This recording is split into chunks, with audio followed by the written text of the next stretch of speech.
Hey guys, I'm Yuruzi. This is part 4 of What If Naruto Grew Up with a Pack of Demons. Growing up with a pack of demons is easy, especially when the older he gets, the more a demon Naruto becomes. But when the pack is killed by shinobi, Naruto vows revenge by learning to use his ever-growing chakra. Don't forget to like and subscribe to this channel and check out the author in the description. Let's start.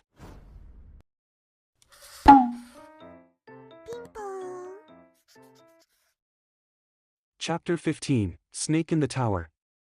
By the time Gaara arrived at the ninja academy, he was shaking visibly, sand rustling at his feet as he took a step toward the school. He could feel the other. He was an oppressive presence, like he was stealing the very air that he was breathing. Gaara halted before the academy and stood silently under the rays of the moon. Shadows had gathered in corners here and there, yet there was no sign of the other beyond his overall presence. Gaara quickly moved into the shadows as he sensed Leaf Neen and watched as the agitated shinobi stopped in and stood, trying to hear or see the objects of their unease. What the hell do you think that was? One shinobi, looking in his mid-30s, murmured to his partner. The other shinobi shrugged and narrowed his eyes into the shadows. Gaara remained still, watching them. He could feel the ache in his head. Usually it was Shikaku urging him to kill. But this time, the urgency was of a different kind. Mother was nervous, anxious. When the shinobi left the area, he slunk around the side of the building, following the oppressive feeling until it brought him to the back of the academy, where training took place. The area was made up of small rolling hills that joined to a copse of trees. On one hill was the other, seeming to glow in the moonlight, for all that his hair was like a silken halo. He stood with his back to him, head angled up to the swollen moon, unmoving except for his hair. Gaara understood the lure of the moon, how it somehow made his blood sing, and yet made Mother more agitated. His headaches were worse on those days, and he was always in a bad mood because of it. The head turned suddenly, and two blue glowing orbs assailed him, washed through him. They almost felt tangible. The cat hissed and spit as he walked over each hill, towards the other, all the while feeling those appraising eyes on him. The wind blew against his face, and the strange scent of peppermint and something he couldn't identify assailed his nose. Then he was standing before the other, who had turned around completely to face him. Gaara stared coldly at him, taking in things he had missed the first time. There were feathers littered in his hair, as if they had sprouted from his head. There were earrings dangling from his ears, and his clothing was the same as earlier, white short-sleeved shirt and brown pants rolled up just below his knees. There were anklets on both his ankles as well. His eyes returned to the face, and he noticed that the eyes were back to red. They glowed with an inner fire that he had never seen on any humans. Gaara lifted the growling cat, and the other's eyes fell on the terrified animal. Already he knew that this offering was not enough. Perhaps he should have brought a larger animal, or a human for that matter. The other's hand snapped out, however, and snatched the feline from his grasp. The cat howled, and Gaara watched in fascination as the other deftly twisted its head, snapping its neck completely, then pulled the head from the body. Then he tore the skin from the body and dug into the meat of the animal. All this was done with such practice ease, and Gaara watched as the other began to devour the carcass. There was the crunch of bone, the steady drip of blood, a rather pleasant sound in his opinion, and Mother seemed to relax a bit. Apparently the offer had been accepted. The other's mouth was smeared with blood, as well as his hands. He tossed aside the remains of the body and held something small in his hands, running it through his fingers, head bent toward it in some type of silent contemplation. It was the cat's heart. I would have preferred you bring me a human, a ninja, so that I could eat its brains. His voice came from the bloody lips, a sinister sound. He tilted his head back and lifted the heart in the air, and dropped it into his open mouth. It was so strange that he could understand this bizarre language yet not speak it, for it sounded almost impossible to repeat. I am Sabaka Gaara, of the sand, he said, eyeing the other, whose eyes had narrowed to the point where they almost seemed closed, except that two small slivers of glowing red light peeked through them. I'm Sunny of Fire Country. This is my territory. Why are you here? Why do you only speak the tongue of humans? Where is your pride? Pride? Gaara retorted, feeling angry for some reason. Perhaps it was the tone of voice this person talked to him in. Very few people had dared to lecture him in such a way. Even Baki made things a suggestion and not an order. Pride for what? Sunny's nostrils flared. Pride as a demon. Demon. Monster. All the words that had tormented him as a child. There was supposed to be pride somewhere along the isolation, the madness. Instead of replying, he studied this Sunny. There was otherworldliness about him, an alien mind, apparently, and it hit him that Sunny had not grown up around people. Had he lived with monsters, demons, creatures that did not fear him?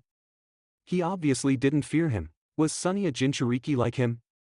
Gaara had never met one of the others. Were they all like Sunny? I'm a Jinchuriki, Gaara stated flatly.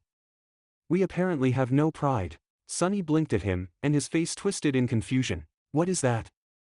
I have never heard of such thing as a Jin. He stumbled over the word, which seemed to frustrate him more. We are humans with demons sealed inside of us. Sunny seemed to straighten up suddenly, eyes opening completely, focused solely on him. Sealed inside? Where? And his eyes roved over Gaara's body as if looking for the site of concealment. Gaara's eyes narrowed. There was a predatory look in Sunny's eyes. Suddenly Gaara wanted this person to suffer. While he had been tortured by the villagers, an outcast, the village pariah, this person, this demon, was talking of pride, and demanding things of him.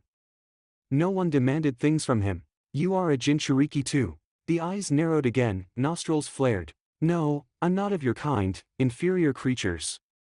Pathetic little humans, he hissed and his hand shot out toward Gaara's face. The sand jumped up and blocked the attack, but it had barely done so, for Sunny's sharp fingers had penetrated through the sand even as they were stopped. Gaara stared wide-eyed.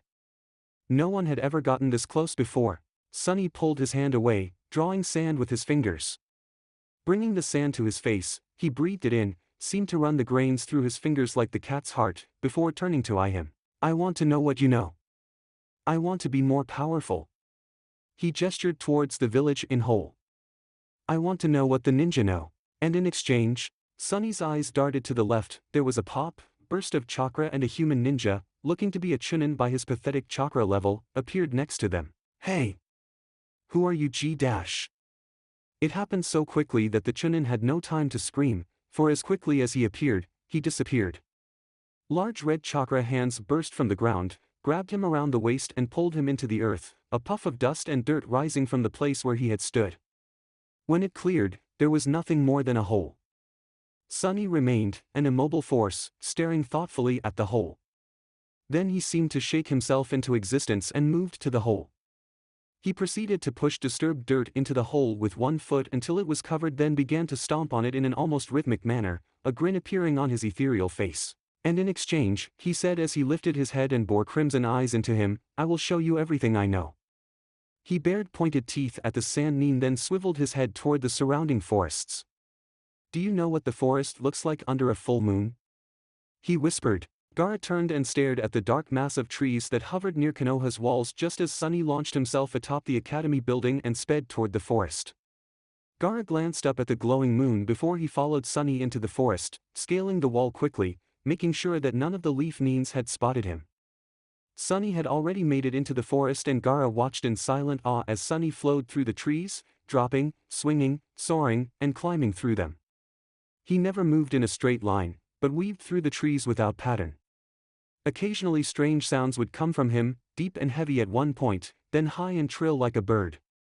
And to his surprise, these sounds had meaning, in some way translating into words. The deep ones somehow meant that Sunny was being territorial about the forest, while the high warbles meant he was excited and playful. At this, Sunny spun in mid-leap and grabbed a sturdy branch, hung there with one arm, legs drawn up to cross them as if he were sitting on air. It was a show of strength, for his arm showed no muscle strain, and on closer inspection it could be seen that Sunny didn't have much in muscle mass at all. Gaara stopped on a separate branch and eyed the other youth warily. His eyes kept shifting between blue and red, sometimes stopping completely on purple. There was a long maniacal grin on his face, and a strange clicking sound was vibrating from his throat. It was clear that Sunny wanted to play. No one had ever wanted to play with him. All playing stopped when Gaara comes around, so he wasn't sure what playing entailed. How does one play? His gourd popped open on its own accord and a trickle of sand began to pour out along the branch. Sunny's eyes became a brilliant red, the vertical pupils surrounded by a vivid orange ring, and he bared sharp dagger-like teeth at the sand nin. High trills were raining from his throat and his skin seemed to tremble with excitement. I smell human blood, he giggled. Gaara grinned, bloodlust beginning to cloud his mind as a decent amount of sand stopped trickling from his gourd. The sand hung on the branch, then shot out at Sunny, who was off in a flash, letting go of the branch, dropping to a lower one and launching off deeper into the forest as if he had springs under his feet. There was no chakra involved in any of his movements. The sand shot after him, and with it Gaara. Shikaku seemed to surge through his veins. The sand that crashed through the branches took on an extra burst of speed, catching up to the blonde demon and managed to engulf his left foot.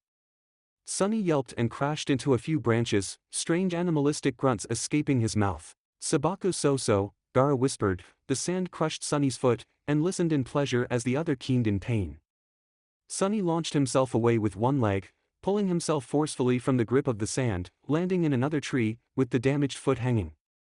The flesh on the foot had been stripped away, the bones crushed. Sunny glanced down and gave a strange warble, though his face did not seem as pained as one normally would be if their foot had been brutally crushed. Even in the dark, with patches of moonlight as his only source, Gaara could sense that Sunny's blood was not like a human's. It didn't even have that coppery scent he was so fond of. It smelled acidic, acrid. Gaara half expected the drops to sizzle the branches.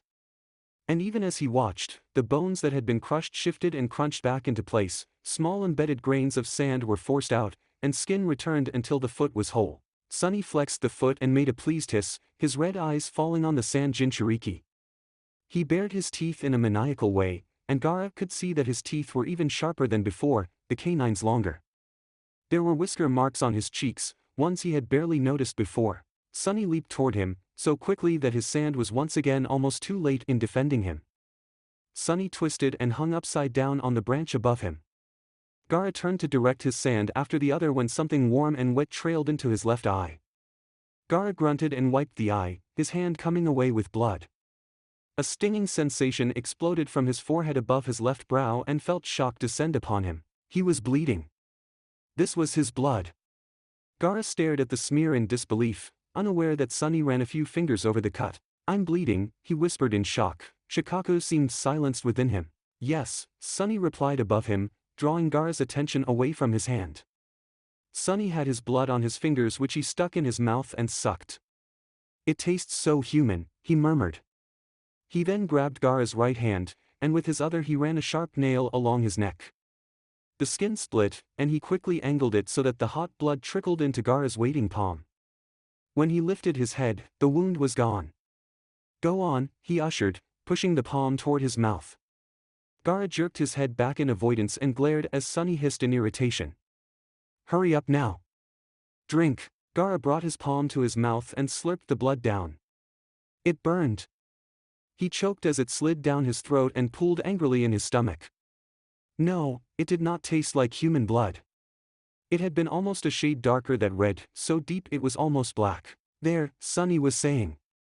"Now you are welcome in Fire Country. Enjoy," he said with a grin and swung upright and high up into the tree, singing a haunting melody as he went. Gaara stared, the blood bubbling in his stomach yet feeling quite numb. Two things had happened to him this night that hadn't in years. 1, he was wounded. 2, he had been touched willingly. Sunny returned to the tower before the sun managed to peek above the horizon, climbing up the side of the tower to his window. The ninja had stopped looking for the cause of the disturbance hours ago, though on reflection he was unsure if it had been wise to kill the human, albeit it made him feel so good. And yet, even though he had danced and sung in the pockets of moonlight that broke through the leaves, he had still felt a feeling of uneasiness. Jinchuriki, he did not like that word. And when he and Gaara had parted ways, he had been quick to return to the tower, quick to see what was in that book that made the Hokage nervous, that made him nervous. As he slipped through the window he was aware that he was dirty, and cleansing was in order. Putting on his white shirt that Natsu had given him, Sunny opened the door and stopped, staring down at the masked human at the end of the hall. It wasn't the female from before, nor was it the one that had followed him in the village. His eyes ran over the mask as he took in the human male's scent. Blood, old and faint, mixed with some type of cleaning chemical that was a bit unforgiving on the nose. Of course, the usual warm musky scent of human, and fear. At the same time the masked human shivered and twitched, something drifted off of him, a feeling predatory and cold. Sunny's eyes narrowed in response and he lifted his head to breathe it in. The human had an intent to kill. By why? Sunny turned to the door where humans like to wash and create waste and disappeared into the small cold room. He flicked the strange little knob that turned on the lights and jumped in startlement, baring his teeth and hissing when he was confronted by his own reflection. He shook his head in embarrassment and began to carefully pick the feathers out of his hair, inspecting them to make sure they were still usable. Then his eyes darted back to the mirror and frowned. Of course. He had forgotten to change his eyes back to blue. Humans were strange. He could clearly recall that delicious-smelling female from the other day with red eyes, and no one bugged her about it, or at least he imagined. But no doubt, his glowing eyes surely showed in the darkened hallway, and that must be why the masked human was scared. Sunny hissed in amusement and proceeded with his bathing, deciding to wash the clothing at the last minute. He then left the room and moved into the hallway, naked and comfortable, a familiar state in which he had been carefully weaned out of by Mayu. The masked human was still there, and Sunny made sure to turn blue eyes on him. The human turned his head, the two holes where his eyes were burned into Sunny's, who grinned in response and went back into his room. He'd had darker looks from rodents. He spread his shirt and pants out on the floor near the window, then crawled over to the small table where the book sat. He sniffed it, smelled the Hokage and some other unidentifiable scents before opening it up. Words, words, and more words, all in the human tongue, puzzling and mysterious. He flipped through the pages, stopped at pictures here and there, read a word or two, before stopping on a page that had only a picture. The blood drained from his face. It was of a giant red and brown fox demon with 9 tails. It took up the whole picture, its face full of such rage. He saw that one shoulder was smoking, and what looked like a small human falling away from it. This was what that blue demon wolf was talking of, the master that had been defeated in Konoha. But how? This lord was taller than the trees, tall as a mountain, and so much more powerful than some pathetic ant of a human. Sunny's eyes traveled down the page and he saw words at the very bottom, and carefully sounded them out. Kyubi no Kitsune, a large 9-tailed fox demon, plagued Konohagakure for many months before he was defeated by our beloved Yondaime. Sunny swallowed, feeling a strange sensation, which he had recently dubbed as queasy, roil in his stomach, and grit his teeth. He turned the page and almost hissed at the face of the blonde human male, this Yondaime. He hated this human with a passion. Sunny lifted an index finger and poked the Yondaime's brilliant blue eyes out, leaving 2 holes as he carefully pulled the page out of the book. If this human was still alive, he would hunt him down. All he needed was his scent. He shut the book and tossed it back onto the table. He could hear the tower awakening, human beings leaving their own dwelling to return here, to be less vulnerable. He didn't know how they managed to exist when they spent much of the night doing that strange thing called sleeping. Such a weakness should not be tolerated. Sunny frowned. But at the same time, while resting, they were capable of shaking off this sleep at a moment's notice. It would take him centuries to shake off resting. But he had managed to do it once, when Mayu had, well, he still couldn't say what had happened to her, except that she had stopped functioning properly. Sunny blinked. Maybe it was the norm for all dying humans.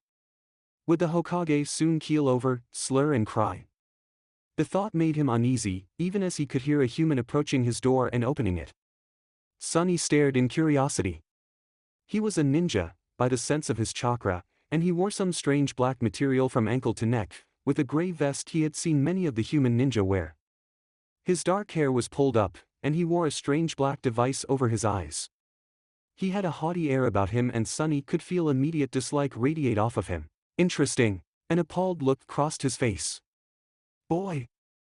Where are your clothes? Sunny's eyes darted toward where they lay, but he remained motionless, legs crossed before him. The human looked at the clothes, obviously still wet from when he had washed them. The human turned back to him. Well, don't you have other articles of clothing? Sunny made no reply, causing the human's frown to deepen. Then, scene sigh. A vaguely familiar scent came charging down the hall and a small human male, one that he had seen with Team 7 yesterday, came into the room, tripping on a long piece of cloth that had been dangling around his neck. The human youngling grunted, rubbing his bruised cheek before jumping to his and turning to the older human. Sensei! Where's my old man, eh? He's not in his office. The sensei, how many humans went by that name, looked down at the youngling and adjusted the strange object on his face. The Hokage, Konohamaru, is very busy right now with the Kazekage of Suna, and all the details of the upcoming Chunin exam. You must not disturb him right now. Konohamaru scowled and turned towards Sunny, eyes widening on contact. You! He gasped, pointing a finger at the motionless youth. You're that guy with the creepy voice. He shrieked. Sunny's eyes narrowed and he shifted in place, but was content to watch the scene unfold from where he was on the floor. The youngling's eyes all but bulged. Hey! You're naked! And he was laughing and pointing at him. Sunny gazed on, breathing in the air and vaguely curious at the saccharine scent that was wafting off of the youngling. Was it his blood? Or did he have something on him? He did not smell flowery like the females, but he did smell like something good. Edible, the sensei sighed, turning to eye the blonde with distaste. Stay here. I'll find something for you to wear. He turned and gestured to the still giggling boy. Come on, my young Hokage. Sunny raised a brow. Konohamaru stopped laughing and turned to the man. Nah. Ebisu-sensei, I'm going to hang around and keep this guy company. He practically saved my butt the other day. He turned and moved toward the motionless blonde while his sensei balked. What? No, you must come with me. I'll not leave you alone with that. He cut himself off as Sunny's brows rose and he leaned forward a bit, while Konohamaru dropped in puzzlement. Ha! He asked, even as his sensei shook his head and told him to stay put, stomping down the hall. He shared a dark, knowing look with the Umbu guard before searching for clothing for the Kyubi child. Konohamaru stared curiously at the blonde. Hey, did you know there's an Umbu down the hall watching this room? A look of interest bloomed on the blonde's face. Is that what they are? He had read of them, and Natsu and Sakura had spoken of them. Yes, they were the ones that wore the masks of animals. Something about S-class missions, or something. Konohamaru nodded and moved near him, crouching down on his haunches. Say, you're not from around here, are you? Are you from Sand? The sweetness was coming off him in waves. Sunny's mouth was watering. What's that smell? He asked. Konohamaru looked puzzled and sniffed the air. Dunno what you're SM, he cut himself off with a grin. Oh, I know what you're smellin'. He dug his hand in his pocket and pulled out some small colorful stones wrapped in strange colored material. I've got some candy. You want some? The youngling took one, twisted the wrapper off, and popped it into his mouth. Fascinated, Sunny took one and unwrapped it, popping it into his mouth. He gasped in pleasure as he crunched away, oblivious of Konohamaru's face. What? You never had candy before? Man, where were you born? Under a rock. He handed Sunny another one. Don't chew on it, suck. It'll last longer. Sunny nodded and popped the second one in his mouth. This one tasted different from the first, yet even better. Sunny sat there, uncaring to the inquiring gaze of the academy student. Hey, Konohamaru said after a moment, realizing that this strange new person was too into the candy to notice him. Hey! He said again and nudged the naked blonde's shoulder. Sunny's eyes snapped open, and Konohamaru swore he saw a flash of red somewhere between 1 second and the next. Hey, what's your name? I'm Sunny, the blonde replied pleasantly, ethereal face all but glowing with pleasure. Konohamaru waited for his full name, but when he received none, shrugged and smiled. Okay. My name is Sarutobi Konohamaru. I'm the grandson of the third Hokage, he announced, and waited in chagrin for the usual response. And waited. Sunny's glassy blue eyes only stared with half interest, mine no doubt still on the wonders of candy. Are you going to be training with me? He asked instead, unsure of how to handle this marvelous indifference that he hardly ever received. That seemed to catch the blonde's attention, and when those eyes truly focused on him, Konohamaru felt a chill run down his spine. They were cold eyes, a bit apathetic. He'd seen them on Jounins before, the kind that had been in too many battles, the ones that couldn't think of any other way to live their lives. I suppose, Sunny said with that strange accent. But I don't think you sensei likes me. Again something flashed in his eyes. Oh, don't worry, Konohamaru said soothingly. He's like that with everyone he first meets. It'll be okay. Just then the human returned, looking peeved, which was his usual expression anyway. Here, he said, dropping the clothing on the floor. Put these on and meet us outside in 5. He gestured to Konohamaru, who stood up and quickly followed, tossing Sunny excited looks all the while. When the room was empty, Sunny stared at the door. 5? What of it? He blinked and shook his head. Stupid humans. He moved from his spot and inspected the new cloth the Ebisu human had given him. It was dark green pants with a gray long-sleeved shirt. It was ugly. Sunny liked things with more color, things that stood out. Forest green wasn't one of those colors. With a grunt, he dropped them back to the floor and picked up his soggy clothing. It would be uncomfortable until it dried, but there was no way he was going to wear something as stifling and unattractive as that. After struggling with his clothing, feathers, and jewelry, Sunny deemed himself ready to return to the rest of the human world. Leaving the room, he glided down the hall and stopped when he approached the Umbu human. He could see the muscles in his body tense, the scent of cleaning chemicals drifting off his body. He remembered them, because Mayu used to run it over surfaces when she was trying to get something as clean as possible. Then he understood. He looked up at the mask and smiled. "Nbu," he stated, and continued to grin. There was an agitated air about the human, and when he spoke, it was with a purposefully empty voice. "Yes, you will never get the scent of blood off of you. It's deeper than skin now." The human's reaction was almost violent, the way his head jerked at the words. Sunny clicked in amusement and moved on, traveling the halls, following Konohamaru's sweet scent. He liked this candy. Candy was good. Why hadn't he been introduced to it before? As he turned the corner, he had to quickly move out of the way as several ninja passed, faces stern and wary. Behind them was the Hokage, dressed in his strange clothing, and another human, dressed similar, but with a white cloth covering his nose and mouth. Sunny's eyes widened and a hand flew to one of the remaining necklaces Sasuke boy hadn't burned. It was the snake human, the one who had given him the necklace. Everything about his outer appearance was wrong different, but his scent would always remain. Snake human's eyes turned to him, and he saw the small spark of recognition ignite before it was smothered by indifference. The Hokage smiled at him in passing, which he readily returned, before returning to stare at the snake human. Already here? What did that mean? Should he try to take revenge now? Or do the smart thing and wait until he was powerful enough to pose as a true challenge? Sunny turned from them and continued to follow Konohamaru's trail, though it no longer seemed so sweet. He fingered the necklace and narrowed his eyes. He would see Gaara tonight, perhaps, and learn some jutsus. Or perhaps this Ebisu would tell him. But then, judging by his demeanor, he may be reluctant to impart this valuable information to Sunny. "Well, I'll just eat it out of him." He winced. No, that would be disastrous. Surely he would be missed. Speaking of disasters, he would have to get rid of that human's body before it was found. He did not want those humans with their animals sniffing him out. Wait, just the humans, because most animals did not like to follow the trails of demons. He had seen it before when a hungry bear had tried to stalk him.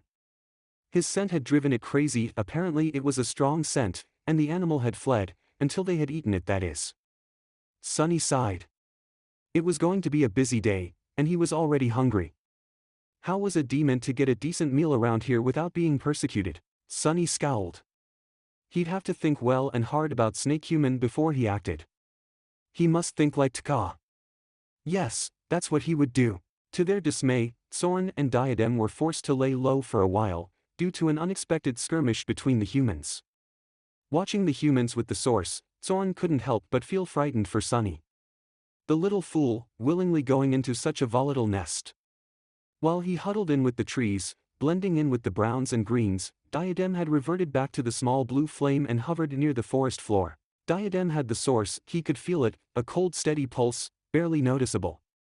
Only the masters had the source, and very few of them existed, or even bothered with the lesser demons. This made Soren uneasy. So why was he here? What did he want? Chapter 16, Jutsu. When Sunny emerged from the tower, he breathed in the tainted air and opened his eyes to the blazing sun. He wondered if the human village ever had a day where they were completely silent, or if they spent every day as active as the last. Life had never been this complicated when he lived with the pack. Days had been spent playing, eating, or simply sitting around. Never this plotting, unless it involved the game. He turned in the direction that Konohamaru's scent had gone and wandered along, glancing at humans who passed by. He could clearly hear the youngling demanding to learn new jutsu, and immediately quickened his pace. He needed to learn these jutsu things. It seemed the core of the ninja's power, chakra and jutsu. "Boy! Where are the clothes I brought you?" The annoying Ebisu-sensei growled, grabbing Sunny's attention. At first he had no clue what the human was talking about, mainly because he seemed to speak too quickly for Sunny's comprehension, and he had to sort out some of the words before he could understand them. "Boy!" the human shouted. Sunny sniffed and turned to him, casting a barely concealed look of disdain his way. What? It was ugly and, he searched for the word. Constricting. Yes, constricting. Before Ebisu could reply, the youngling Konohamaru tugged on his damp shirt. Hey, guess what? Ebisu-sensei is going to be your sensei too. We get to train together. The human youngling squealed, brimming with excitement. I can show you some awesome jutsus I've learned. Wanna see one? Sunny nodded quickly just as Ebisu-sensei opened his mouth to protest. Konohamaru put his hands together, making those foreboding yet promising hand movements. Chakra flowed through the youngling, cool, with the scent of fresh rain, before the area burst with unclothed, brown-haired, human females. Harem no jutsu! Konohamaru shouted at the same time in triumph just as Ebisu gave a curious squawk of indignation, causing Sunny to turn startled eyes on him, watching his face turn red. Konohamaru! The human male shouted as Sunny turned wary eyes on the strangely identical human females. Cancel this disgusting jutsu at once. Nah, you like it, sensei, was the mocking reply as Sunny lifted a hand and placed it just below one of the giggling female's collarbone, or tried to, but his hand went right through her, and she popped into a haze of rain-scented chakra. What is this? Sunny whispered in wonder to himself, but Ebisu heard him over his rant, turned adjusting the strange object over his eyes and sneered. What?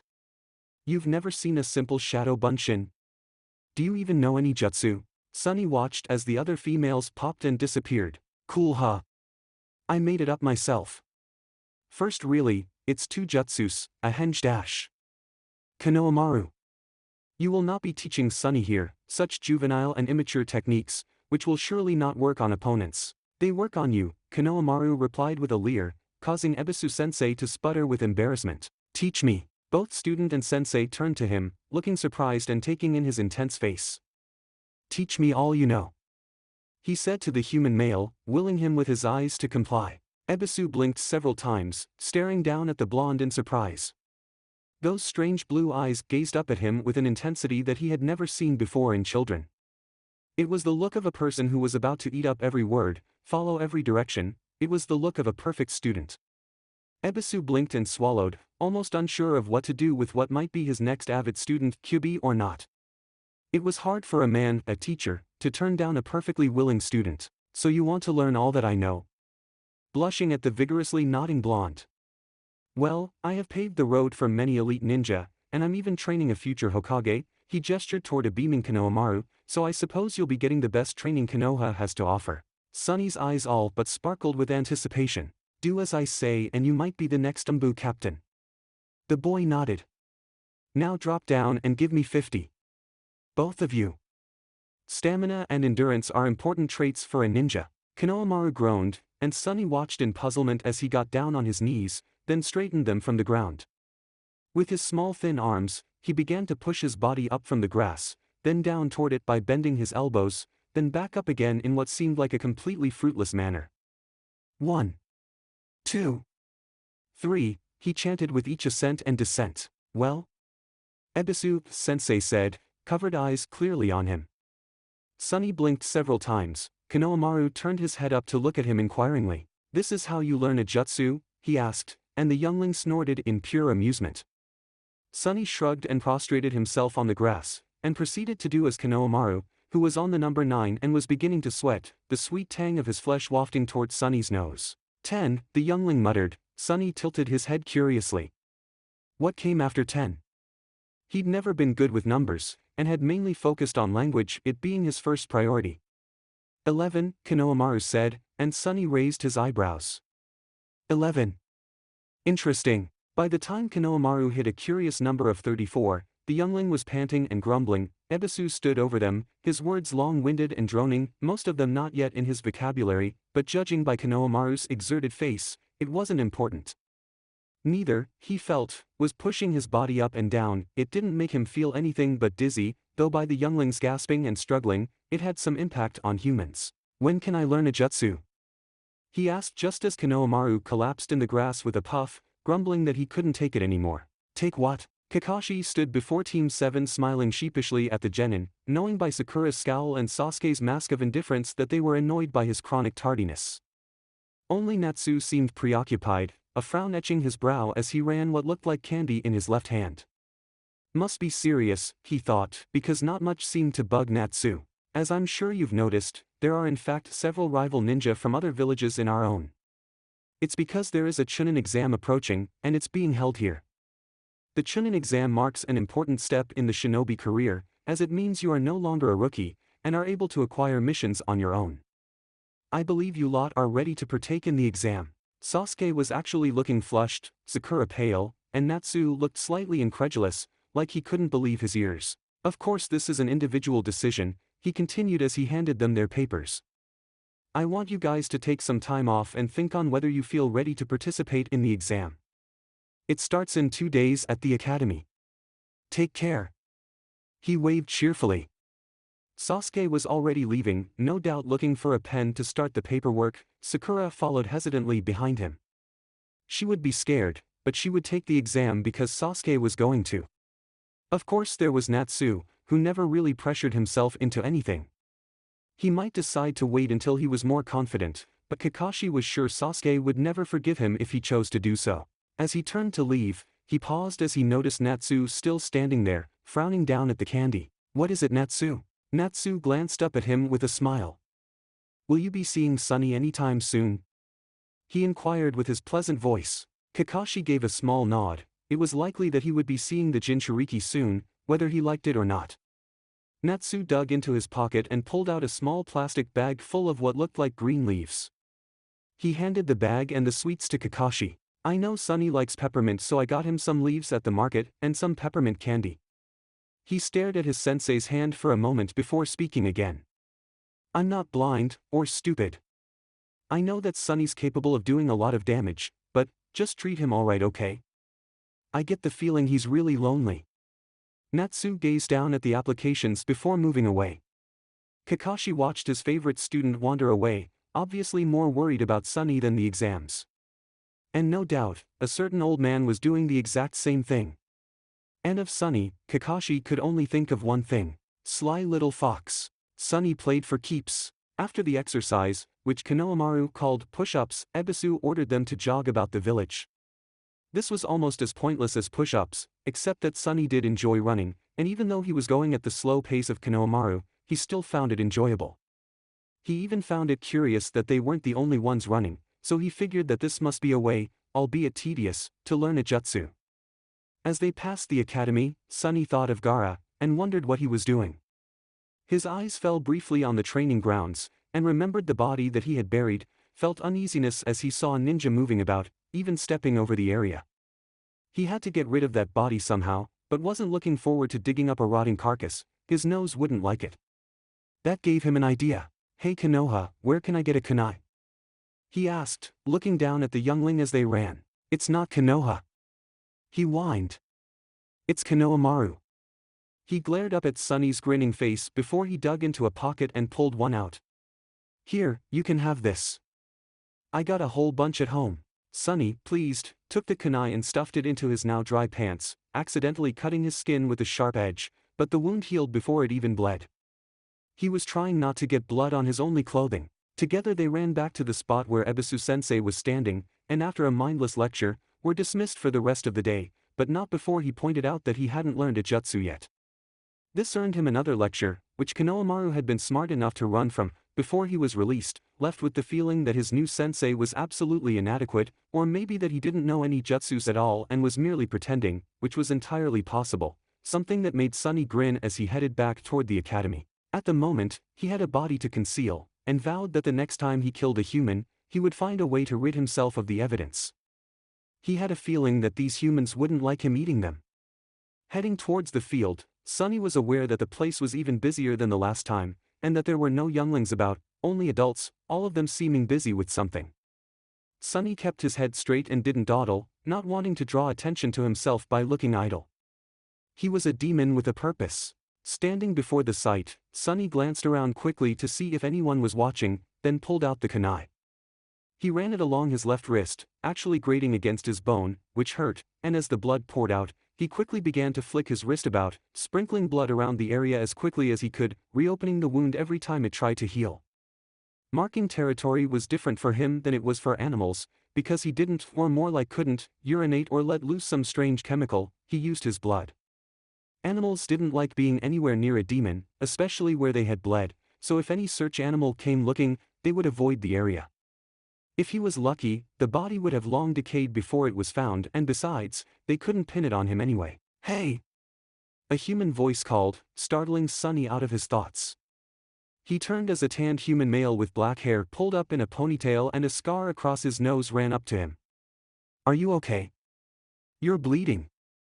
He grabbed Sunny's arm before the boy could move away and examined his wrist. The wound was still there, mainly because he had been forcing it open again before it could heal. The human's eyes widened at the wound and he wrapped an arm around Sunny's shoulders. "It's going to be okay. Let me take you to the hospital and get this fixed up." His voice was sweet, calming, even though it was apparent that the human was distressed. Sunny quickly shrugged out of his grip and ran from the human, but was startled when the man grabbed his arm near his elbow, jerking him to a stop. "Don't be frightened," the man said, pulling Sunny toward him. What was wrong with this human? He wasn't frightened. He was angry. "I'm not scared. Let go of my arm." The man wrapped a hand around his now healed wrist. "You're hurt. I need to get you to a hospital and stop the bleeding." Sunny scowled at the human. "I'm not bleeding anymore, so let go."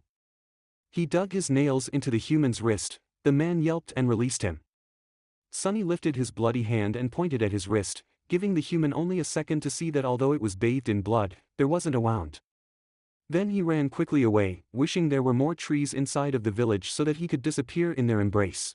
Sometimes humans really creeped him out. Yumino Irika stared in silence as the strange blonde-haired child disappeared around a building. What the hell was that about? He turned to see Shiranui Genma approach, small Senbon needle hanging from his mouth.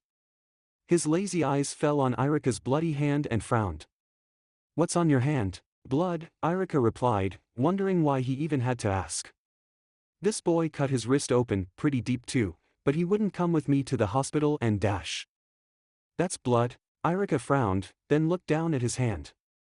There was blood on his hands, but as he lifted it to the light, he now noticed how dark it was, a deeper red, almost black. He could see the small cuts where the child had dug his nails into, and his own blood was a lighter shade, a normal shade. He lowered his hand and looked down at the dirt, noticing flecks and small puddles of the dark blood here and there. What the hell was he doing? He whispered, puzzled. "Did you recognize him?" Genma asked, taking Irika's hand and wiping some blood onto his finger, then sniffed it. He frowned at the finger, then stuck his tongue out and licked it. "You shouldn't dash," but Irika's words were cut off as Genma gave a small gasp of pain, dropping his senbon from his mouth and began to spit saliva onto the dirt. "Burns," Genma managed to say between spitting, then rubbing his tongue with a hand. He pulled the water bottle from the straps on his leg and chugged some water into his mouth, sloshing it about, before spitting it out. "Ow," he winced, then stuck his tongue out at Irika, who could see the reddened and obviously damaged taste buds. "Like acid," he moaned, then gestured to Irika's hand. "You better get that off." He handed the bottle to Irika, who quickly began to wash his hand, beginning to feel the slight burn of his skin. When the blood had washed away, he stared at his hand, which had also reddened, as if he had washed it too vigorously. He touched it, and it burned, as if his hand had been sunburned. He looked up at Genma, who had put his needle back into his mouth but looked like it pained him to do so, before turning to stare in the direction of where the boy had retreated. Who was that? It was when he was walking down the hall that led to his room, that Sunny realized that the Umbu humans hadn't followed him today, and the one that had been at the end of his hall wasn't there any longer. He felt alarm at this, because he had completely forgotten them, which meant they could have been watching him at the academy. Sunny sniffed in disdain, just as his nose caught the scent of Kakashi leader, and the man came from his room, lazy eye falling on him immediately, deceptively sharp and taking in Sunny's appearance. Good thing he had washed his hand of blood, and was grateful that he had managed to get it out of his white shirt as well, though now it was damp all over again. He averted his eyes from Kakashi leader's face, just as the scent of peppermint hit him.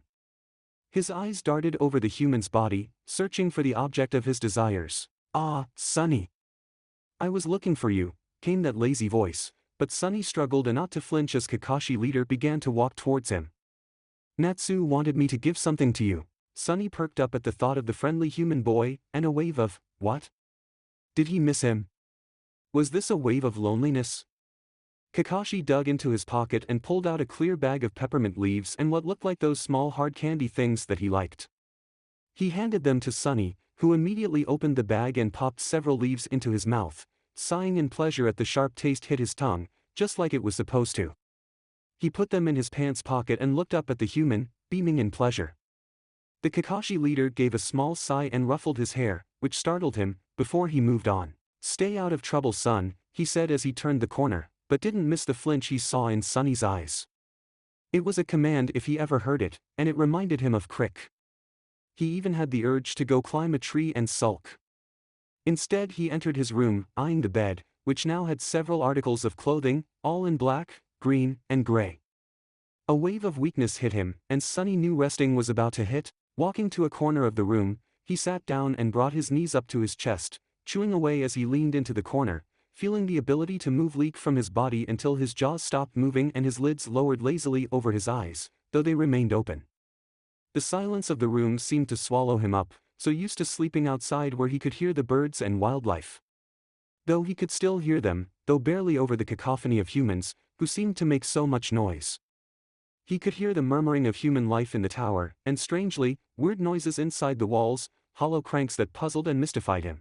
An hour later, he sensed that the Hokage was coming, to his chagrin, for he had hoped no one would see him resting. If only he had paid more attention, he would have found a tree somewhere to hide for the duration of resting. There was a knock on the door, and he sensed that the Hokage stood on the other side. Why did the humans knock on the doors before entering? Did they like the sound of their knuckles against wood? The door swung open and the Hokage entered, eyes falling on him. Sunny tried to force his eyes shut but only managed to get it to the point where he could only see through his eyelashes as the dying human approached him. In moments he was lifted from the floor and carried to the bed, placed gently on it, then had cloth pulled over him, but that was after the Hokage realized his shirt was wet and removed it. When the man felt him settled in, he stroked his hand through his hair, which Sunny had to admit was extremely pleasant, and welcomed. Then the man made a silent retreat, closing the door behind him. Sunny was left to think, which was all one could do during resting, and he pondered on what he was going to eat, and what would happen to him if he began to use up his small reserves due to the fact that it seemed like a trial just to get something to eat in the village. He also thought of how slow it was, trying to get someone to teach him a jutsu, and by the last hour of resting, came to the decision that if he wanted to learn a jutsu, he would have to steal one. And this way, he could get something to eat as well. All he needed was Gaara. When resting released him, Sunny stretched and continued chewing the peppermint that remained in his mouth as he eyed the clothing left out for him. He poked and prodded, finally deciding on a dark green pants that had all those pockets on the legs and a black short-sleeved shirt. Where was the color? He almost wanted to wail, but knew that a black shirt would hide the blood he would no doubt spill tonight. Opening his door, he peered down the hall and noticed that the Umbu humans had yet to return, and that above the scent of peppermint, there was the musky scent of snakes. Sunny frowned and closed his door, heading for the window and launching himself from the tower. The sun was already making its descent into the horizon, promising a cool evening ahead. Upon touching ground, he joined the humans, watching them, looking for prey. A certain type of prey, he thought, someone that knew jutsu. Sunny stretched his neck as he moved down the pathways, moving away from the lights, moving away from the crowded human bodies, until he was in an area where only a few humans wandered, humans with hunched shoulders, shifty eyes, and the air of malcontent about them. Sunny turned in a circle before heading into an alley. He swallowed several times, clearing his throat, before he tilted his head back and sang, using the lure for the first time in a year. As he sang, he weaved what he wanted, someone who knew jutsu, someone alone. It felt good to sing, and almost felt relaxed, that is until he felt a human approach. He dropped the lure to a hum and eyed the human who came into view. It was male, and wore what must be standard ninja attire, with gray hair and one of those strange objects over his eyes, though they were clear, not black like Ebisu-sensei's. He looked just a few years older than Sunny, and his dark eyes had that glazed look of one captured by the lure. But he smelled of snakes. He smelled of him.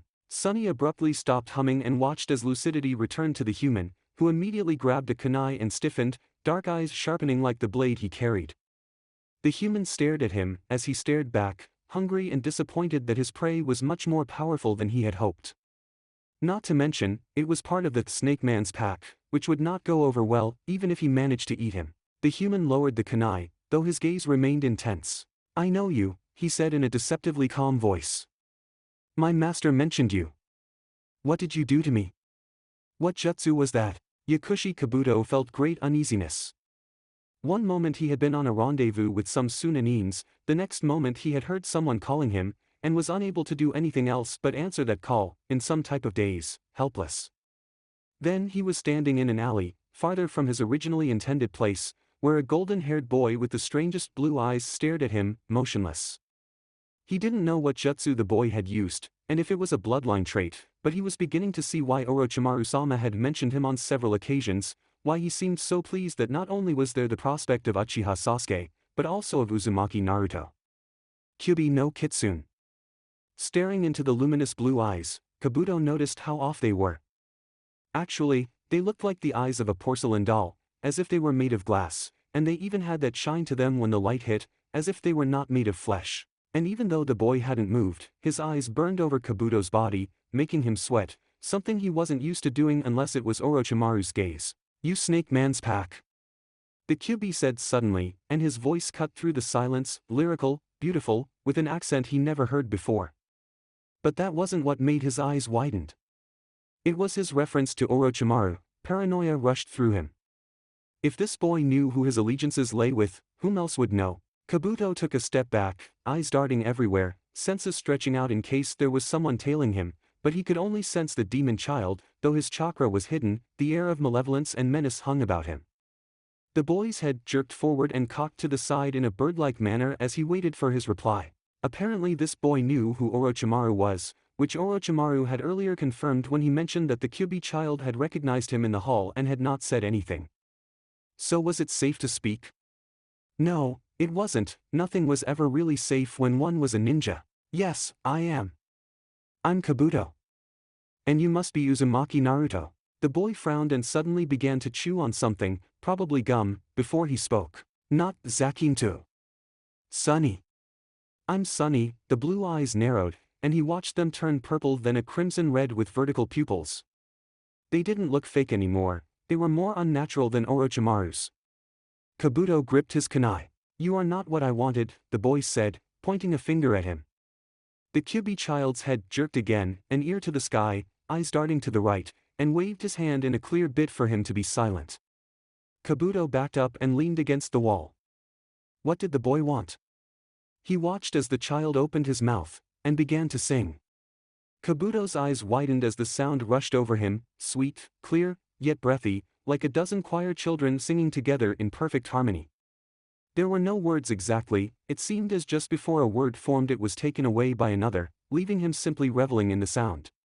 But then he felt it, an alien feeling rushing through him, searching for something within him, picking him apart, sifting through his desires, his brain, and just before he could shout, it moved on, releasing him, as if no longer interested in what he had to offer.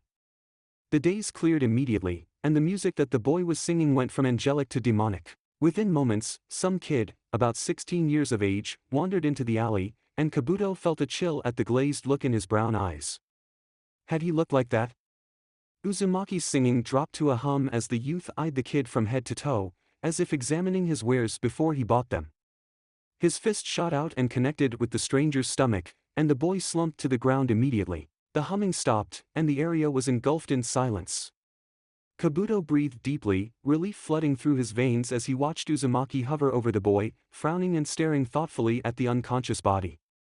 Kabuto straightened himself from the wall, catching Uzumaki's attention, and those intense eyes darted over to him. The boy nudged the body with a bare foot. "Is he strong?" he asked. No sign of that beautiful voice remained, only the strange accent. Kabuto looked at the unconscious kid and searched his chakra level. He had one, but it was only at genin level, and judging by his age and attire, the kid was a dropout, never making it completely through the academy. "No," he replied, curious as to why the Kyubi child wanted to know. "Will he be missed?" the boy asked, eyes narrowing at the body. Kabuto raised his brows. "Doubtful." The boy shuddered, then became still, the only movement coming from the occasional sway of the feathers in his hair. That was, before he realized that the boy's lips were parted, and his throat was vibrating, yet no sound came from him. Dogs barked in the distance. Kabuto's eyes narrowed, and with chakra, he pulled it towards his ears, wanting to hear what was either too loud a frequency to hear, or too low. The moment his hearing sharpened, Kabuto cried out and covered his ears, for the sound that invaded his ears was similar to if one took a sheet of tin foil and shook it vigorously. He let his chakra go, opening his eyes to see that Uzumaki was staring at him, no longer making that sound. What was that? He asked, dropping his hands from his ears. Uzumaki ignored him, instead walked or more like stalked a circle around the body, nostrils flaring. He continued to do this for the next 10 minutes. Kabuto was unsure whether he should leave and report all this to Orochimaru, or stay to see where it all went. His decision was made as he felt the chakra signature approach, vaguely familiar, and felt his eyes widen as Sabaka no Gaara walked right into the alley, purposefully, as if he had every intent to be right at this spot. The shadowed green eyes had settled directly on Uzumaki, the gourd sitting on his back like it was a mere extension of his body. He stopped before Uzumaki, arms folded and face blank, yet there was barely concealed excitement in his eyes. Uzumaki stepped toward him and tossed his arm around the Jinchuriki's shoulder in a show of companionship that none of his siblings dared show, from what Kabuto's information had gathered. Gaara of the Sand was supposed to be feared by his own father, the Kazekage Tsuna. He was said to have a terrible bloodlust and a yearning for killing, that his sand techniques were deadly, that his mind was unstable. How did he know Uzumaki? The Kyubi child's mouth opened, and Kabuto shuddered as sounds came from his mouth, sounds too complicated and complex for him to describe. This must be the tongue of demons, he thought, and paid close attention to Sabaka's reaction, which was simply staring at the body, then at Uzumaki, who was gesturing to the body, then at Gaara's gourd. Then Gaara's eyes turned on him, and he tightened his grip on his kunai. What about him? The Sand Nin muttered, apparently understanding everything Uzumaki said. Said boy turned red eyes on him, then continued to talk, waved a dismissive hand in his direction before turning, picking up the body, and tossing it over his shoulder in a clear show that the dropout weighed nothing to him. Gaara moved deeper into the alley, and turned down one corner, following Uzumaki. Kabuto followed both, unable to stop himself from wanting to see what it was that these two Jinchuriki were up to. They walked deeper into the area, Uzumaki stopping occasionally to mutter something in that demonic language to Gaara. Gaara turned to Kabuto. Is there an abandoned place around here? His voice was a quiet rasp, as if he wasn't used to talking much. Kabuto raised a brow and nodded, knowing of a warehouse half a mile east from their current position. He led the way, aware that there were two Jinchuriki following behind him, their gazes burning into his back. The discomfort would be worth it, he told himself. He would have gathered much information on Uzumaki, enough to please Orochimaru, and perhaps extra on Sabaka. Finally they arrived at the warehouse, and he pushed aside a dilapidated slab of wood to peer inside. The area was dusty and moldy, uninhabited even by the homeless. He moved out of the way and gestured for them to enter. After following behind him, he pushed the slab of wood closed, engulfing them in darkness. As he searched for a small flare, he could see two glowing red dots that moved together in sync with one another. Uzumaki's eyes. Catching the flare, he was pleased when light bathed the room, seeing Uzumaki crouched before the unconscious boy, and Sabaka standing 3 feet away, arms crossed, eyes on the other two. At that moment, the nameless boy began to stir, groaning and trying to curl up in pain. Uzumaki took the youth's arm, and with a quick snap, broke it at the elbow. The boy screamed in pain, eyes flying open, struggling to get away as Uzumaki grabbed his other arm and snapped it at the elbow as well. Kabuto watched on as Uzumaki made short work of the kid, breaking both his legs until the boy was a quivering mass of pain, making small pain noises, eyes rolling wildly in his sockets. Gaara stood where he had before, but his eyes were wide, his mouth turned up in a grin that almost rivaled Orochimaru's. Uzumaki didn't seem pleased or displeased, he just seemed intent on what he was doing, which seemed the question of the evening. What was he doing? Kabuto had seen far worse things than this. Being with Orochimaru had exposed him to many scenes of torture and experimentation. He was used to it. But he was also used to a motive, and at the moment, he couldn't see one. Was it for pure pleasure? Gaara looked happy, too happy, or was there a reason behind all this? Uzumaki took the boy's head in his hands, then placed it in the crook of his arm. He seemed to examine the boy's pained face, who was losing consciousness, then turned and lifted his left hand, staring at his fingers. Kabuto watched as the small sharp nails on Uzumaki's fingers sharpened and grew, until they were almost claws.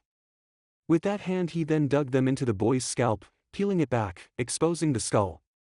The boy didn't scream, just made a choking sound and went limp. Gaara's face went from pleasurable to contemplative, and it became clear that he too didn't have a clue what Uzumaki was doing. The sound of grating bone assaulted Kabuto's ears, and his eyes widened as Uzumaki sawed at the boy's skull with his claws, then delicately removed the plate of skull from the boy's head, exposing his brain. All this he did gently, cocking his ear toward his chest, listening to the boy's shallow breathing and weak pulse. "What are you doing?" Kabuto asked, staring at the blonde demon. Uzumaki blinked up at him, eyes alien and cold, undisturbed by his own actions, a face he had seen on Orochimaru often enough when he took to experimenting on his victims. But at least he could see why Uzumaki had broken the kid's arms and legs first, so he couldn't flail and run. Thoughts and speculation fled however when Uzumaki dug his hand quickly into the boy's brains, scooping a large chunk out with his hand and shoved it into his mouth.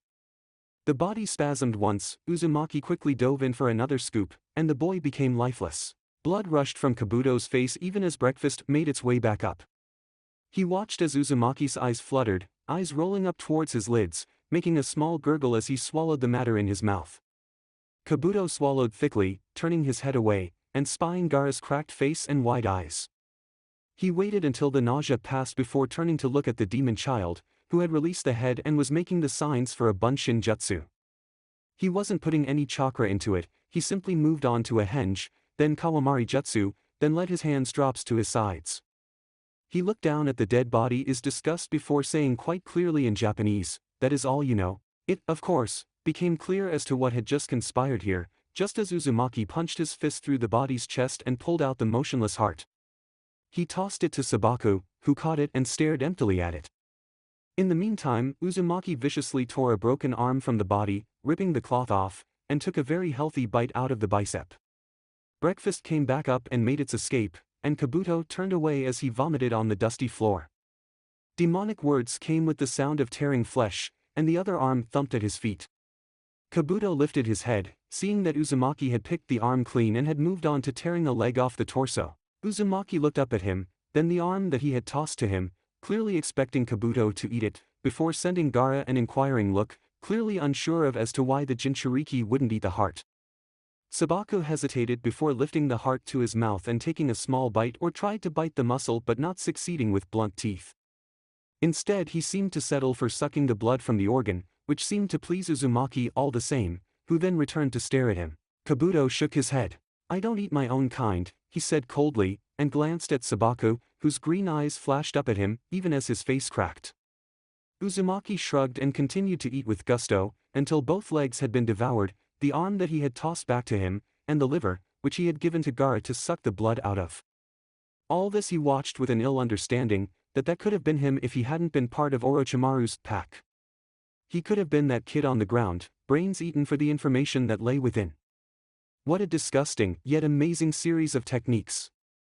Hypnotize your opponent, then steal information from their brains. That could have been him. Gaara walked up to the mangled carcass, nodded to Uzumaki as the stopper on his gourd popped open and reddish sand began to pour out, trailing over to the body, then engulfing it in sand. "Sabaku Q," the sand nin whispered as the sand hardened around the body. "Sabaku so," he whispered again, lifting his hand and making a fist. There was a crunch of bones within the sand, then it exploded outward, sand flying everywhere, the body gone. Uzumaki laughed, a high-pitched, wild thing, as the sand traveled back into Gaara's gourd. The stopper popped onto the nozzle, the gourd shuddered, and the cracks along Sabaku's face faded. Uzumaki dug a bloody hand into his pocket and pulled out a piece of candy, unwrapping it and placing it on a bloody tongue. He grinned at Kabuto before turning to Gaara, grabbing his arm. "Let's go play. You hide, I find you." Sabaku looked startled, blinking several times at Uzumaki before nodding, heading toward the slab of wood. At that moment, the flare began to wane, the dimming light made Uzumaki's eyes glow. The blonde turned to Kabuto and gave a smile. "Want to play with us?" He beckoned cheerfully. "And be your prey?" Kabuto thought sardonically. "I think not." He shook his head, and Uzumaki shrugged, looking neither disappointed nor caring. Instead his eyes roamed the area, taking the slight smudge on the dirt, and a few pieces of cloth where the boy had been murdered. He looked at Kabuto, raised pale brows and put a finger to his lips, making a small, shushing sound, then grinned, baring pointed teeth. A crack came from his mouth, no doubt the candy that he had been sucking on, but sounded eerily like the crunch of bone. The warning was clear. Talk and die. Uzumaki bounced toward the opening, a strange warble coming from him before he disappeared, no doubt looking for the sand jinchuriki. Kabuto left the warehouse, glanced around, aware that he was very late for his rendezvous with the Sunanines, but not really caring. He dug into his deck of cards and pulled out one for Uzumaki Naruto. There wasn't one. There was one for a Sunny though. Kabuto grinned. Zorn pulled the dead human into the brush, pleased with his catch of the lone human, but wary that there may be more of them somewhere, more like the ones that had torn apart his pack. He had never been this far east before. Crick's territory was far from here. A blue light hovered through the trees before it flashed into the blue wolf that was Diadem. We're about to approach Fire Country now. It's an area of great activity of late. His ebony eyes fell on the dead human. We shall be very careful, Zorn. This place is littered with humans full of the source. Zorn nodded, about to devour his meal when a thought hit him. Is Fire Country a territory? Oh yes, Diadem replied, then grinned in amusement as Zorn dropped the body, no doubt planning to use it as homage. But fear not, I do not think homage is necessary. We will be very welcome in these lands. I guarantee it. Chapter 17, Reunion. By the time mid-morning arrived, Sunny had pored over the small and large scrolls the Hokage had given him, comprehending most of the material and feeling slightly embarrassed that he had the means to learn a jutsu sitting right in his room the whole time. The concept of chakra coils was intriguing, bringing him back to the time Crick had inquired about that stretching feeling he used to feel before he had started using his chakra. It must have been his own chakra coils stretching whenever they got full. He had stared at his arms and legs, trying to see these mysterious coils that supposedly stretched throughout his body. It was a curious thing. He wondered if he opened up a human body, would he be able to find these coils? He'd never noticed them before, but perhaps they hid amongst the veins. He would have to look the next time he had a ninja within his grasp. The possibilities, if he could get one that was powerful enough with abundant knowledge. Sunny rubbed his hands together and leered, copying a human he had seen do the same thing. He had so few techniques, but perhaps it would give him an advantage over the stronger shinobi. He did have a lot of chakra to use. Sunny watched as the sun rose, feeling sated for once, having eaten his fill and having enjoyed the night with Gaara, who had proved to be a most interesting hider. The sand demon had really been into the game, having smeared his scent all over the village. Sunny had spent hours peeking and sniffing into corners and alleys, over roofs, and at the entrances of dwellings, sniffing Gaara's earthy scent, trying to decipher which was the freshest. He finally found the demon hidden under some dirt, and only because the sand had reeked of old blood. On the other hand, it was apparently easy for Gaara to find him, because he smelled predominantly of peppermint, and he had a presence about him. Sunny scowled. It wasn't his fault that his body never really processed peppermint leaves. If anything wasn't processable, it either sat in his stomach until he forced it back out, or it was liquefied and pushed through his pores, which was why he smelled of peppermint, and if anyone wanted to really know, so did his flesh. Sunny ran a finger over his arm, then stuck it in his mouth, tasting the mint and feeling mildly amused. To his own surprise, the candy stuff had processed, which was startling but more puzzling than anything. It made him wonder why his body only processed certain things. He was sure the peppermint candy resembled the actual leaves, so why was it that he could not process the leaves, but managed the candy? What was the candy made of? As he pondered this, his index finger still hanging in his mouth, he sensed the Hokage's presence and waited until the human entered. Sunny looked up at him and frowned. There was an air of unease about the human, and though he smiled gently down at him, Sunny could tell the action wasn't heartfelt. He pulled his finger out of his mouth and smiled up at the man who loomed over him. The Hokage gently ruffled his hair and continued to smile down at him. How are things going, Sunny? He asked in his slightly gravelly voice. Sunny beamed. I learned jutsus. Want to see? He jumped to his feet and made the quick seals, feeling the chakra pool through him, excited yet patient, angry and yet calm. Bunshin no jutsu. He exclaimed and felt pleasure as the shadow clones popped into existence around him. 20 Sunnies stood in the room, immediately making it crowded, turning to beam at the human in unison. Well done. The Hokage clapped his hands together once and grinned out over the clones. Excellent work, Sunny. And no chakra wasted. You're a natural. Sunny's chest swelled with pride as he dispelled the jutsu, understanding how Konohamaru felt when he had created his jutsu. Sunny bounced on the balls of feet in excitement. Sunny, the Hokage spoke, after clearing his throat. Do you see that large round building over there? He pointed out the window. Sunny's head turned and he spied it, all greens and browns, lined with red, and nodded. Why don't you head down there and say hello to Team 7 before they enter the exams? Sunny stopped bouncing and thought for a second. That did sound like a good idea. He wanted to see Natsu, and perhaps say hello to Sakura, and remind Sasuke boy of the game. That would be fun. Okay. He stated cheerfully. I go take a bath first, then I go. Kazuya Natsu grimaced as he strolled up near the arena and saw Sakura standing there timidly, eyes darting nervously to other genin that were passing by into the building. He had really hoped she wouldn't show up. He, unlike they, had asked around before signing his papers, and had discovered that one had to be in a 3-man cell in order to enter the exams. If one of them didn't want to go, none of them could. He had hoped Sakura would declare herself unready, which she wasn't, and they wouldn't be able to enter. But who had he been kidding? Sasuke would have thrown a fit if she said no, and would have made her enter. The problem was, none of them were ready for this exam. He couldn't for the life of him figure out why Kakashi-sensei would enter them into the deadly exam. Was he so eager to make them chunin? Natsu's face paled. Oh man, was this some diabolical, convoluted plan to get rid of his team? He knew that the copy Nin hadn't been interested in having a team in the first place, and it was only through luck that they had passed his survival training test. Was this his way of passing them on, so he could get back to doing missions, and not babysitting? The thought saddened him, and his shoulders hunched in on the thought. People died in the exams, and Team 7 wasn't ready for it. Damn it. If only he'd had the balls to not sign the papers and show up, then he wouldn't. Natsu. A familiar voice called, and Natsu lifted his head and turned to see Sunny gliding towards him, blue eyes dancing, a smile playing on his pink lips. He was dressed in the same white shirt and brown pants. Hey Sunny.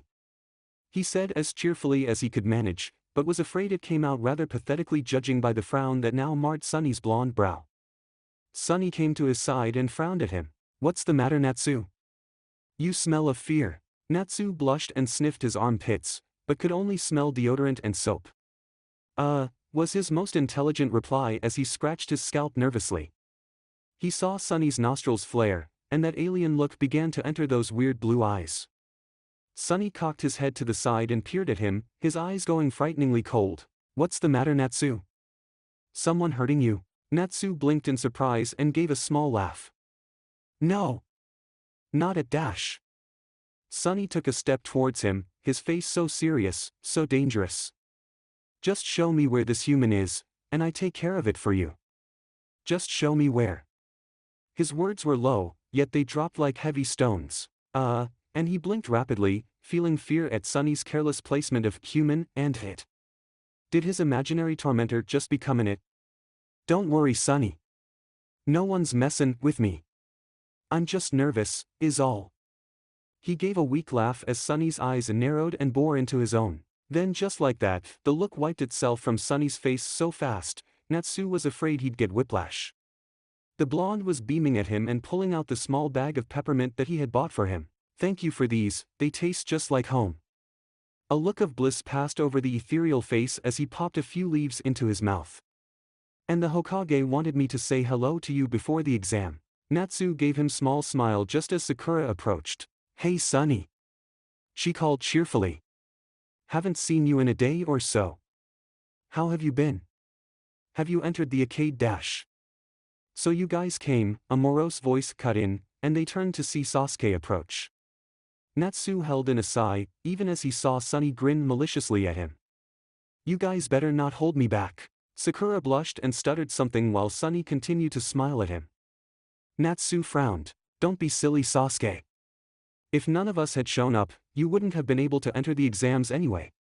So we'd hold you back whether you like it or not. He watched in silent amusement at the frown of horror that passed over the Uchiha's face, just as Sakura balked out, "How come Kakashi-sensei didn't tell us that?" Natsu rubbed his face and felt the burn of tiredness run through him. "I imagine it's because he wanted us to make our own decisions about this, and not," he gave Sasuke an intense look at this, "pressure our teammates into signing up." Sasuke grunted and turned toward the gates, and Sakura quickly followed him. Natsu sighed and headed for the gate. Sunny followed at his side, sending him puzzled looks. "Why, are you so scared, Natsu? Is this exam a bad thing?" He seemed to be choosing his words with care. Natsu shrugged. "It's nothing really." He was silent for a moment, but the urge to spill was heavy within him. "It's just that we're not ready for this exam, and it's dangerous. We could be killed. I don't want to die, but more than that, I don't want my teammates or my friends to die. At least when you're dead, you don't feel anything. But to see my friends die, well, that's an ugly pain." Sunny had this faraway look in his eyes. "I mean, I guess if I didn't want to see things like that happen, I shouldn't have joined the academy," he grimaced. "Except you don't think of things like that when you're 6. You think of heroism and grandeur, or jumping on rooftops, not of death, not really anyway." Sunny's eyes rolled to him, those strange blue eyes seemed to burn. "Why don't you stop being a ninja then?" Natsu shook his head as they approached the door. "I can't. I'm in too deep, it's the way of my life now, I'll probably live and die by the kunai." He patted Sunny's back, feeling better now that he had said such things. They entered the building, and Natsu felt his eyes widen as he saw how many genin stood in the area, tall, short, wiry, bulky, shady, or gaudy. They milled about in their little groups, mostly by village.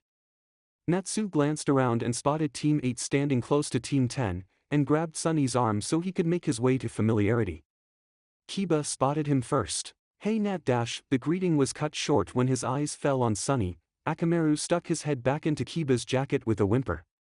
Shino and Hinata turned their heads to see what had cut Kiba off so abruptly. "Hey guys. You're here too, eh? What a relief. You remember Sunny, right?" Shino nodded but made no reply, while Hinata ducked her head and nodded. Sunny's eyes roved over the group before they settled on Shino, and he stepped forward, walking up to the silent Nin. "What are those things on your face?" he asked in a mystified voice, and Natsu chuckled. Kiba was staring at him, unnaturally silent for once, his face donning a pinched look while Akamaru continued to cower inside of his jacket. "Sunglasses." Shino answered laconically when it became apparent that Sunny wasn't going to move until he got an answer. The mystified look remained, and Natsu gently pulled the boy away from Shino. "It protects his eyes from the sun," Natsu explained, amused at the "oh" look Sunny was giving him. Then he turned and stared back at Shino again. "You he stated suddenly, and that seemed to get Shino's full attention, but Sunny became distracted when Yamanaka Ino popped up next to him and beamed. "Well, hello there," she greeted, standing very close to Sunny. "I don't believe we met. I'm Yamanaka Ino, from Team 10. You are?" Sunny blinked at her and sniffed. "You smell like flowers." "Oh boy, really?" she exclaimed, making Sunny jump in startlement, and immediately latched onto his arm. "You are so sweet.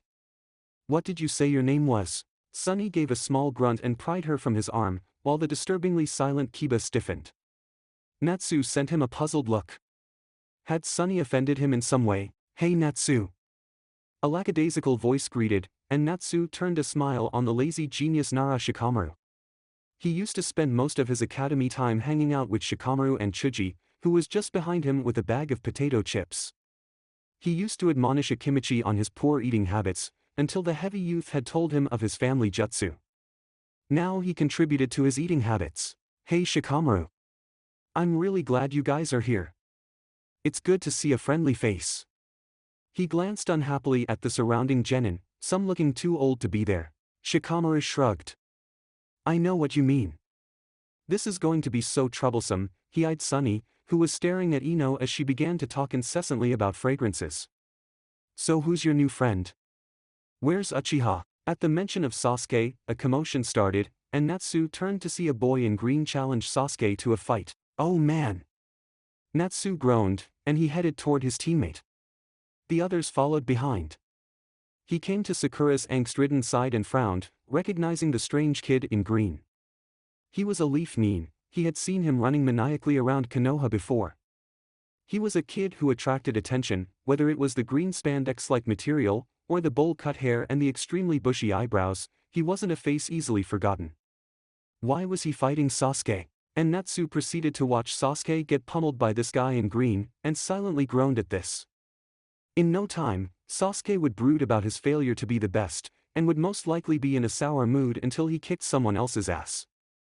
The scene went from unfortunate to bizarre when the fight was interrupted by a man, who looked like an older version of the green-clad kid, popped up standing on the shell of a giant turtle.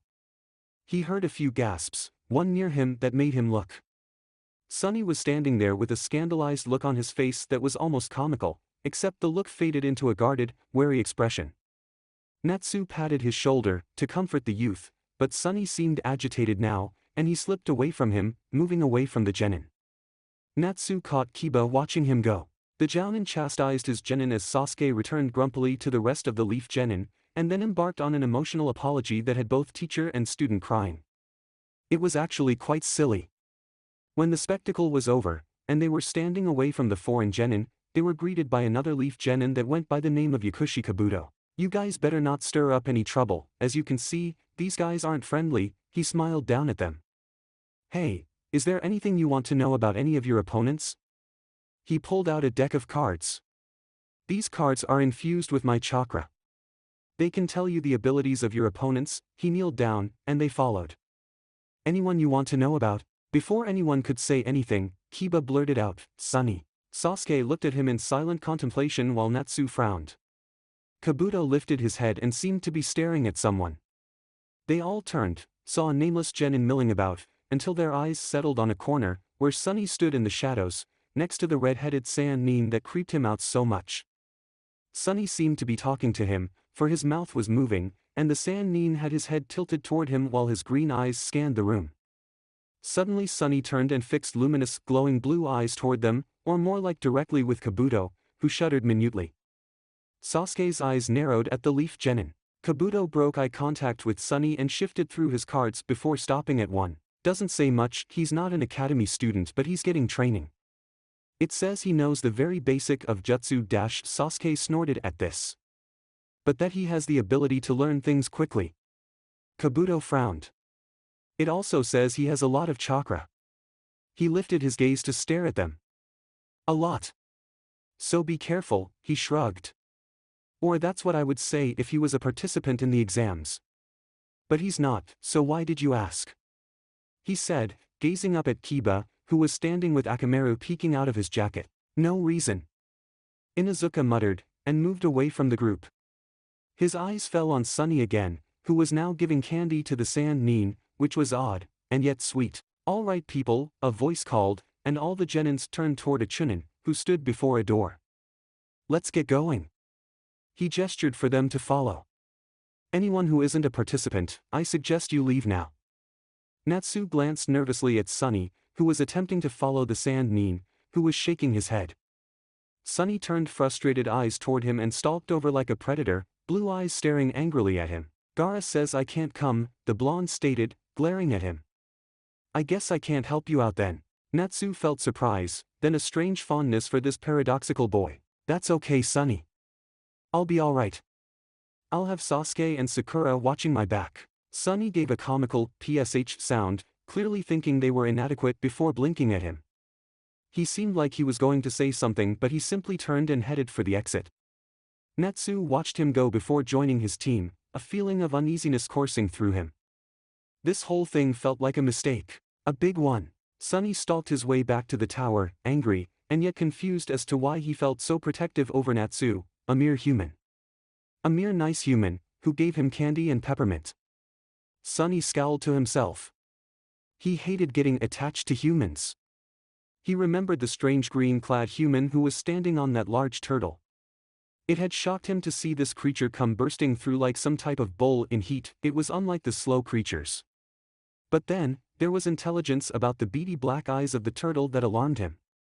What type of creature was it? Then, there was the skirmish between Sasuke boy and the other green-clad human. Such moves. Such finesse. He liked what he had seen, and hoped to speak to this green boy and learn his moves.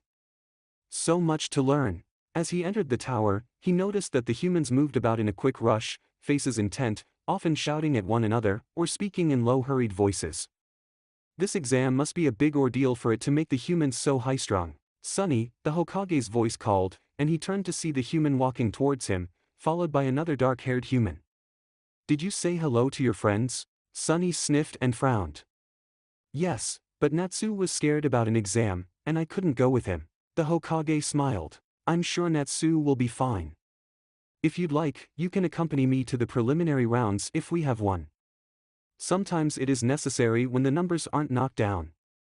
Would you like to join me? Sonny had no idea what a preliminary was, but if Natsu and Gaara were going to be there, he would come. He nodded in response, and the Hokage patted his head and moved on, eyes intent. The dark-haired man who was following him glanced down at Sonny, and the human frowned at him. He didn't know what it was, but lately some of the humans have been giving him these looks of malcontent, even when he hadn't even met them before. Sonny responded to this one the way he did with the others. He bared his teeth and grinned menacingly. The human looked away and continued after the Hokage. Stupid humans. Sonny returned to his room and stared out the window, wondering what this exam was about, and what kinds of things could happen to Natsu. Then he was annoyed with himself for spending too much time worrying about the human. He had other important things to run through his mind, like, what was his next move, or which human was he going to eat in order to collect jutsus, or what to do about Snake Human. 2 demons had just entered Fire Country. Sonny started with a jerk, eyes bleeding to red, and darted towards the forest. He bared his teeth and hissed violently, smashing through the window and dropping down on the nearest roof. He raced from roof to roof, mind running through tactics and strategies. He had chakra, and if he was lucky, these 2 demons wouldn't. He could use the Bunshin Jutsu to scare them into thinking there was more of him, then use his chakra hands to rip them apart. He dropped from a roof when he was near the village gates and stepped in next to a human female, who blinked down at him in surprise, as she handed some paper to the human guarding the gate. The man merely glanced at the papers before waving her on, not even looking at him, and as soon as they had moved from the gates, Sonny darted into the high trees, ignoring her gasp of startlement. He weaved through the branches, breath coming hot as his vision began to meld into reds and oranges, the same reaction he had received when he had felt Gaara. The demons were far, about where had met Team 7, but as he dropped down to the forest floor and pulled chakra to his feet, he knew he would arrive before them within an hour. He wasn't going at the pace of a human, and he planned to rush these 2 demons as quickly as possible. Then it was just the sound of his breathing, the light pounding of his feet on the earth, the sound of startled birds taking flight. Bunshin no Jutsu, he hissed, when he was near, and 30 Sunnies popped around him, taking up the run, racing toward a fight. He was ready. Zorn and Diadem weaved silently through the forest, and while Zorn had taken to the trees, magnificent trees, Diadem remained on the forest floor, much more comfortable with dirt under his indigo paws. He's coming, Diadem said, stopping mid-stride, and climbed up a tree with a grace that belied his 4 paws. He weaved up into the branches and became motionless, black starlit eyes focused on the suddenly very silent forest. Zorn swallowed nervously. Not only was this Fire Country a territory, but it also belonged to a master, and they hadn't brought homage at Diadem's insistence, and now he was wishing he had ignored the demon wolf and had brought the human. He sniffed the air, hoping to scent the master before it arrived, but the wind was coming at his back and was pushing the scent away from them. His yellow eyes searched the foliage, trying to see past thick branches and wide leaves. This forest was superior to anything they had back in Crick's territory. These trees were majestic and tall. There was a flash of yellow, and the demon tensed up. Another flash came and a small human youngling leaped from the embrace of leaves and landed on a branch.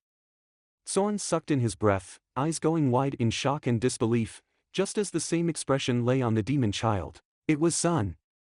He looked a few inches taller than the last time he had seen the youngling, and his red eyes seemed older, full of a sadness he hadn't had before the pack's destruction. And he wore human clothing. Before Zorn could think any more, the trees spilled forth with many suns, all of them identical, all looking scandalized as they landed on the branch or branches near the first one. Though the wind was at his back, the familiar scent of peppermint assailed his nostrils, and he felt the tension run out of him like water. Sun! He called, and watched in silent anticipation as one of them moved from behind the others and blinked at him in disbelief, eyes bleeding to blue. All the other suns popped, startling Zorn, and he could taste the familiar scent of the source, remembered how it had burned his flesh. Only one son remained, the real one. He imagined, or hoped, that this wasn't some trick of the human. Soren? The youngling whispered, face pallid and eyes round with shock. Soren felt relief wash through him. No, this was not a trick, for no human could ever speak demon tongue, and even if they could, they wouldn't know his name. Soren scowled, not wanting to seem too happy to see the youngest member of his pack. It's about time I found you, you runt. Looked everywhere for your pasty hide. At his words, Sunny's face began to crumble in that most foreboding way, and the elder demon couldn't stop himself from thinking, here it comes. Sunny leaped from the branch and attached himself to Soren's chest like a leech, and proceeded to wail loudly, that very familiar wail that used to set their teeth on edge.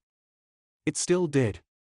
The blonde youngling was blubbering incoherently, words like dead and glad came out here and there. It was obvious that what the youngling was trying to say was that he thought everyone had been dead, and that he was glad to see him. Something alarming was happening to Soren's throat, a feeling he had never experienced, and he had to swallow several times to clear it away, and tried at least once to pull Sunny off of him, but the little wretch dug his nails into his sides and screeched louder, so he had decided to wait him out and pretend that he was only mildly happy to see him. The blood bond that they had created seemed to realize the close contact, and he could feel it sizzling within him, and if Sunny wasn't being taken by hysterics, he too would have felt it. He glanced over at Diadem, who remained in the opposite tree, black eyes watching them, yet eerily empty, ears laying back against his furred skull, no doubt in response to Sunny's sobbing. It was then that he was reminded that Diadem was a master, and that brought him back to the fact that this was an own territory. Sunny, let go of me. We have to talk. He admonished as he carefully pried the youngling from his chest. Sunny released him, albeit reluctantly, wiping tears from his face. He stood before the elder demon, sniffing and hiccuping in the aftermath of his tears. I thought you were dead. I thought you were crushed like crick. Soren grunted and looked away from the youngling, not wanting to be reminded of his elder brother or Tka and Spate for that matter. This your territory? He asked instead, wanting to move away from the painful topic. Sunny's eyes widened and slowly changed back to red, which was a relief, meaning the hysterics were over. Yeah. The territory was unclaimed, so I took it, he said, and then a frown marred his reddened features. But then, it seemed like it was mine anyway. Diadem shifted on his perch, dragging Sunny's attention toward him, and the blonde seemed surprised. Oh. Hello.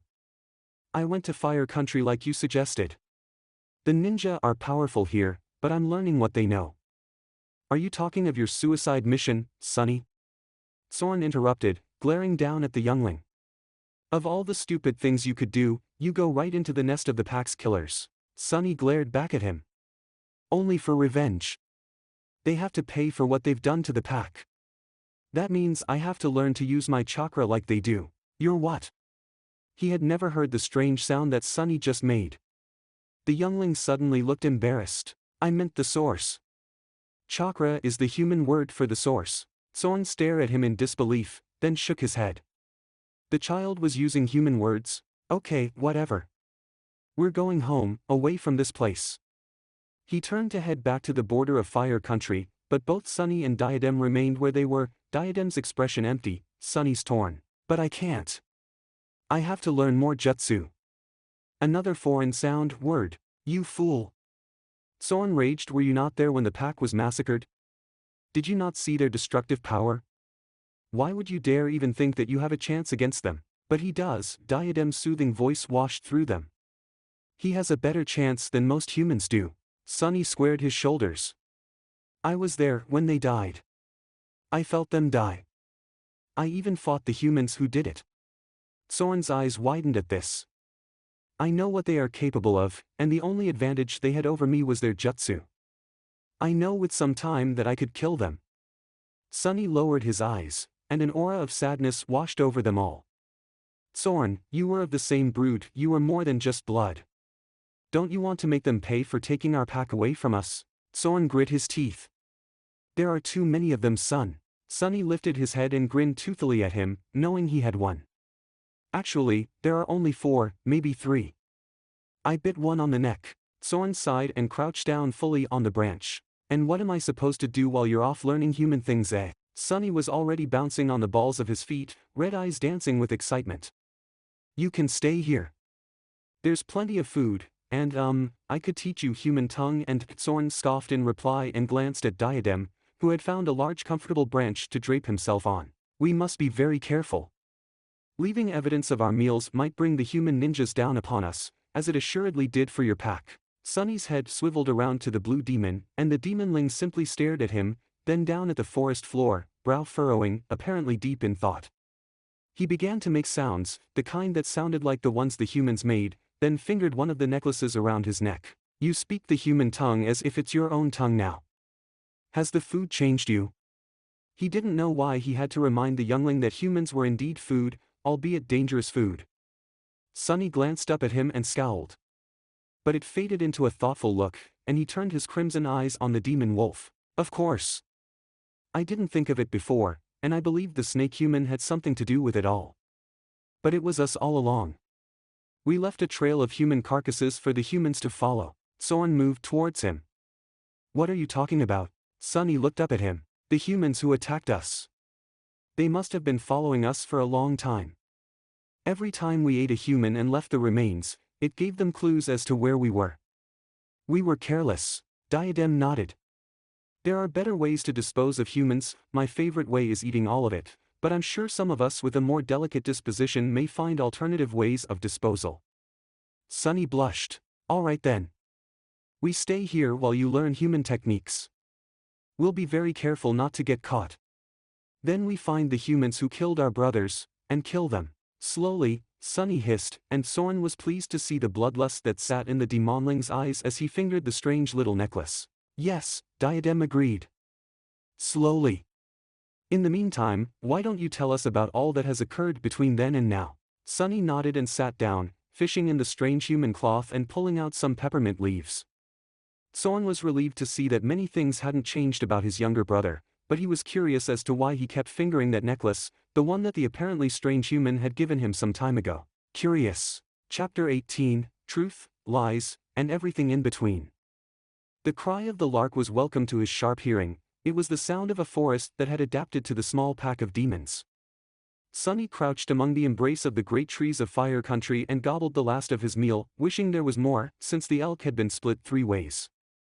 It had been a full year and some since he had shared a meal with Zorn, and had forgotten the fun that went along with it. Zorn had stolen his leg, Sunny had eaten his heart, and Diadem had weirded them out by eating all the unsavory parts of the animal that they either found tasteless or gross. But it had felt good either way. Eating with Gaara had been a puzzling ordeal, leaving him under the impression that the sand demon had been eating human food, a preposterous thing unless it consisted of candy. He glanced up at Zorn, who seemed to be finding a comfortable place to crouch in the trees, and it came upon him that Zorn was preparing for resting. It was a daunting realization. Demons who spent large amounts of time together tended to rest around the same time. Less than a day ago he had been taken by the weakness, and the thought that he and Zorn no longer had the same time together made the processing meat roil in his stomach unhappily. It was a reminder of what he had lost, and no doubt would never see again, his brothers killed over carelessness and humans. Diadem munched on a kidney and watched the golden demon begin to sulk, his pink lips turned downward as he watched the brown-skinned Zorn slump in the crook of 2 branches. Did you discover anything about the master that was vanquished here? He asked, pulling the youngling out of the cloud of misery that seemed to descend upon him. Sunny looked up at him, the face of misery morphing into a scowl. Yes, though I cannot believe humans could defeat such a magnificent demon. I saw an image of him in one of these things humans call books. You should have seen him, Diadem. He was taller than the mountains. I cannot see how the humans killed him. It should have been impossible, he finished with a mumble, red eyes flashing as he scratched his knees. But somehow they did, or he did, this human male named Yondain. Diadem maneuvered his way toward the youngling, slipping through the branches with a grace that was more feline than wolf. His black starlit eyes seemed to twinkle and glitter with some unknown emotion. Perhaps they didn't. Perhaps they had other ways to get rid of a demon. Perhaps they hid him. Diadem hinted, and saw Zorn turn his lazy rest-induced head toward him, yellow eyes glittering at him just as Sunny's crimson eyes widened. A Jincheki. Or a Jinchiki. Diadem cocked his head and waited for the youngling to elaborate. Sunny bounced once on his feet and launched into an excited explanation. In the human village, there is this demon named Gaara, who is human I guess. He looked momentarily puzzled by his own words, but he has a demon inside him. He says that he is a Jincher, something, I don't know the word. Do you think this Master Kyubi was locked inside a human? To his left, in the other tree, Soren's body rattled as the demon shook, resting from his body. Sunny, not noticing this, continued on, a frown marring his earlier excitement. But why would they lie about that? And even if it was true, wouldn't the master still be able to claim Fire Country as his own territory? Don't dwell too much on it, son, Soren said, startling the youngling. Soren! You just started resting, why have you abandoned it? Before Soren could answer, Diadem cut in with his smooth, passive voice. Didn't you say that Fire Country already felt like it was yours? Soren glared angrily as Sunny scratched his head. Well, yes, it did. Felt like I was coming home actually. It all hit him then, all coming together with such a feeling of dread that he felt sick, a feeling he was now becoming accustomed to. I is there, he turned wild eyes toward Soren, who inwardly groaned. Where did you find me? Soren scowled, looking away into the trees before glancing back at the youngling. I wasn't with the others when they had found you, I stayed in our territory to guard and I guess the others ventured down here. Soren sniffed thoughtfully. I guess that makes sense, they took a long time to return, and when they came back, they had you with them. I thought we were going to eat you because... Sunny's face had drained of blood, he was staring at Soren with very large luminous blue eyes. Because what? Soren sighed, glared at Diadem who looked all relaxed and unbothered, then sighed again. Because you were human. Sunny swayed on his branch and had to grab the tree trunk to keep himself from falling. His meal came up his esophagus and he retched, losing unprocessed meat and bile onto the forest floor. He lifted a hand to his face and stared at it in horror. I'm human. Soren winced. Sunny's voice had come a ragged, hysterical screech, his beautiful face a mask of horror and self-loathing. No. You were human. But Crick said there was a master inside of you, and he was right. After 3 years you changed, and there was little about you that was human. He cut himself off, since it seemed that Sunny wasn't hearing him. Can't be true, the youngling whispered, and he ran his sharp nails over a hand, drawing dark red blood. Look! He said as he leaped from his tree to Soren's, shoving the bloody hand in the older demon's face. Look! My blood is like your own. I am not human. Before Soren could reply, Sunny launched himself away from the elder demon and crashed noisily through the trees, screeching and howling all the while. The forest remained silent, no doubt cowering under the fury of the youngling. Then he too was silent. Soren turned angry eyes on Diadem, who seemed unperturbed about Sunny's self-revelation. Why did you do that? What had you to gain? He hissed. Diadem turned his black eyes to him, then with a flash he was that small blue flame, floating toward Soren, then flashing back to Wolf, his face inches from Soren's. Imagine that the humans in that village know who and what Sunny is. Imagine they were the ones who told him. Soren eased back from the blue demon Wolf, staring into those black eyes before staring in the direction Sunny had fled. He'd throw an even nastier fit than this, he admitted, feeling dread. Yes, he would. And they would kill him. There is very few of our kind left, we cannot afford to lose any more. Kyubi's mistake was that he believed there was nothing the humans could do to thwart him. Don't let him make that same mistake again. Soren's head jerked back to the wolf demon. Sunny, not Kyubi. Sunny. Diadem moved away from the brown demon. Sunny. Kyubi. They are the same. But Sunny, if it so pleases you.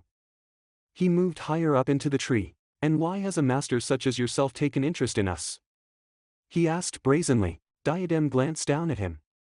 I have a vested interest in seeing that the very last of us masters do not perish.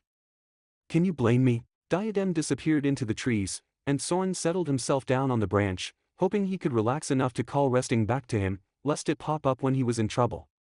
Off in the distance, he could hear a shriek of pain from Sunny, and resisted the urge to go to his side and smack the youngling around after he had made sure he was okay.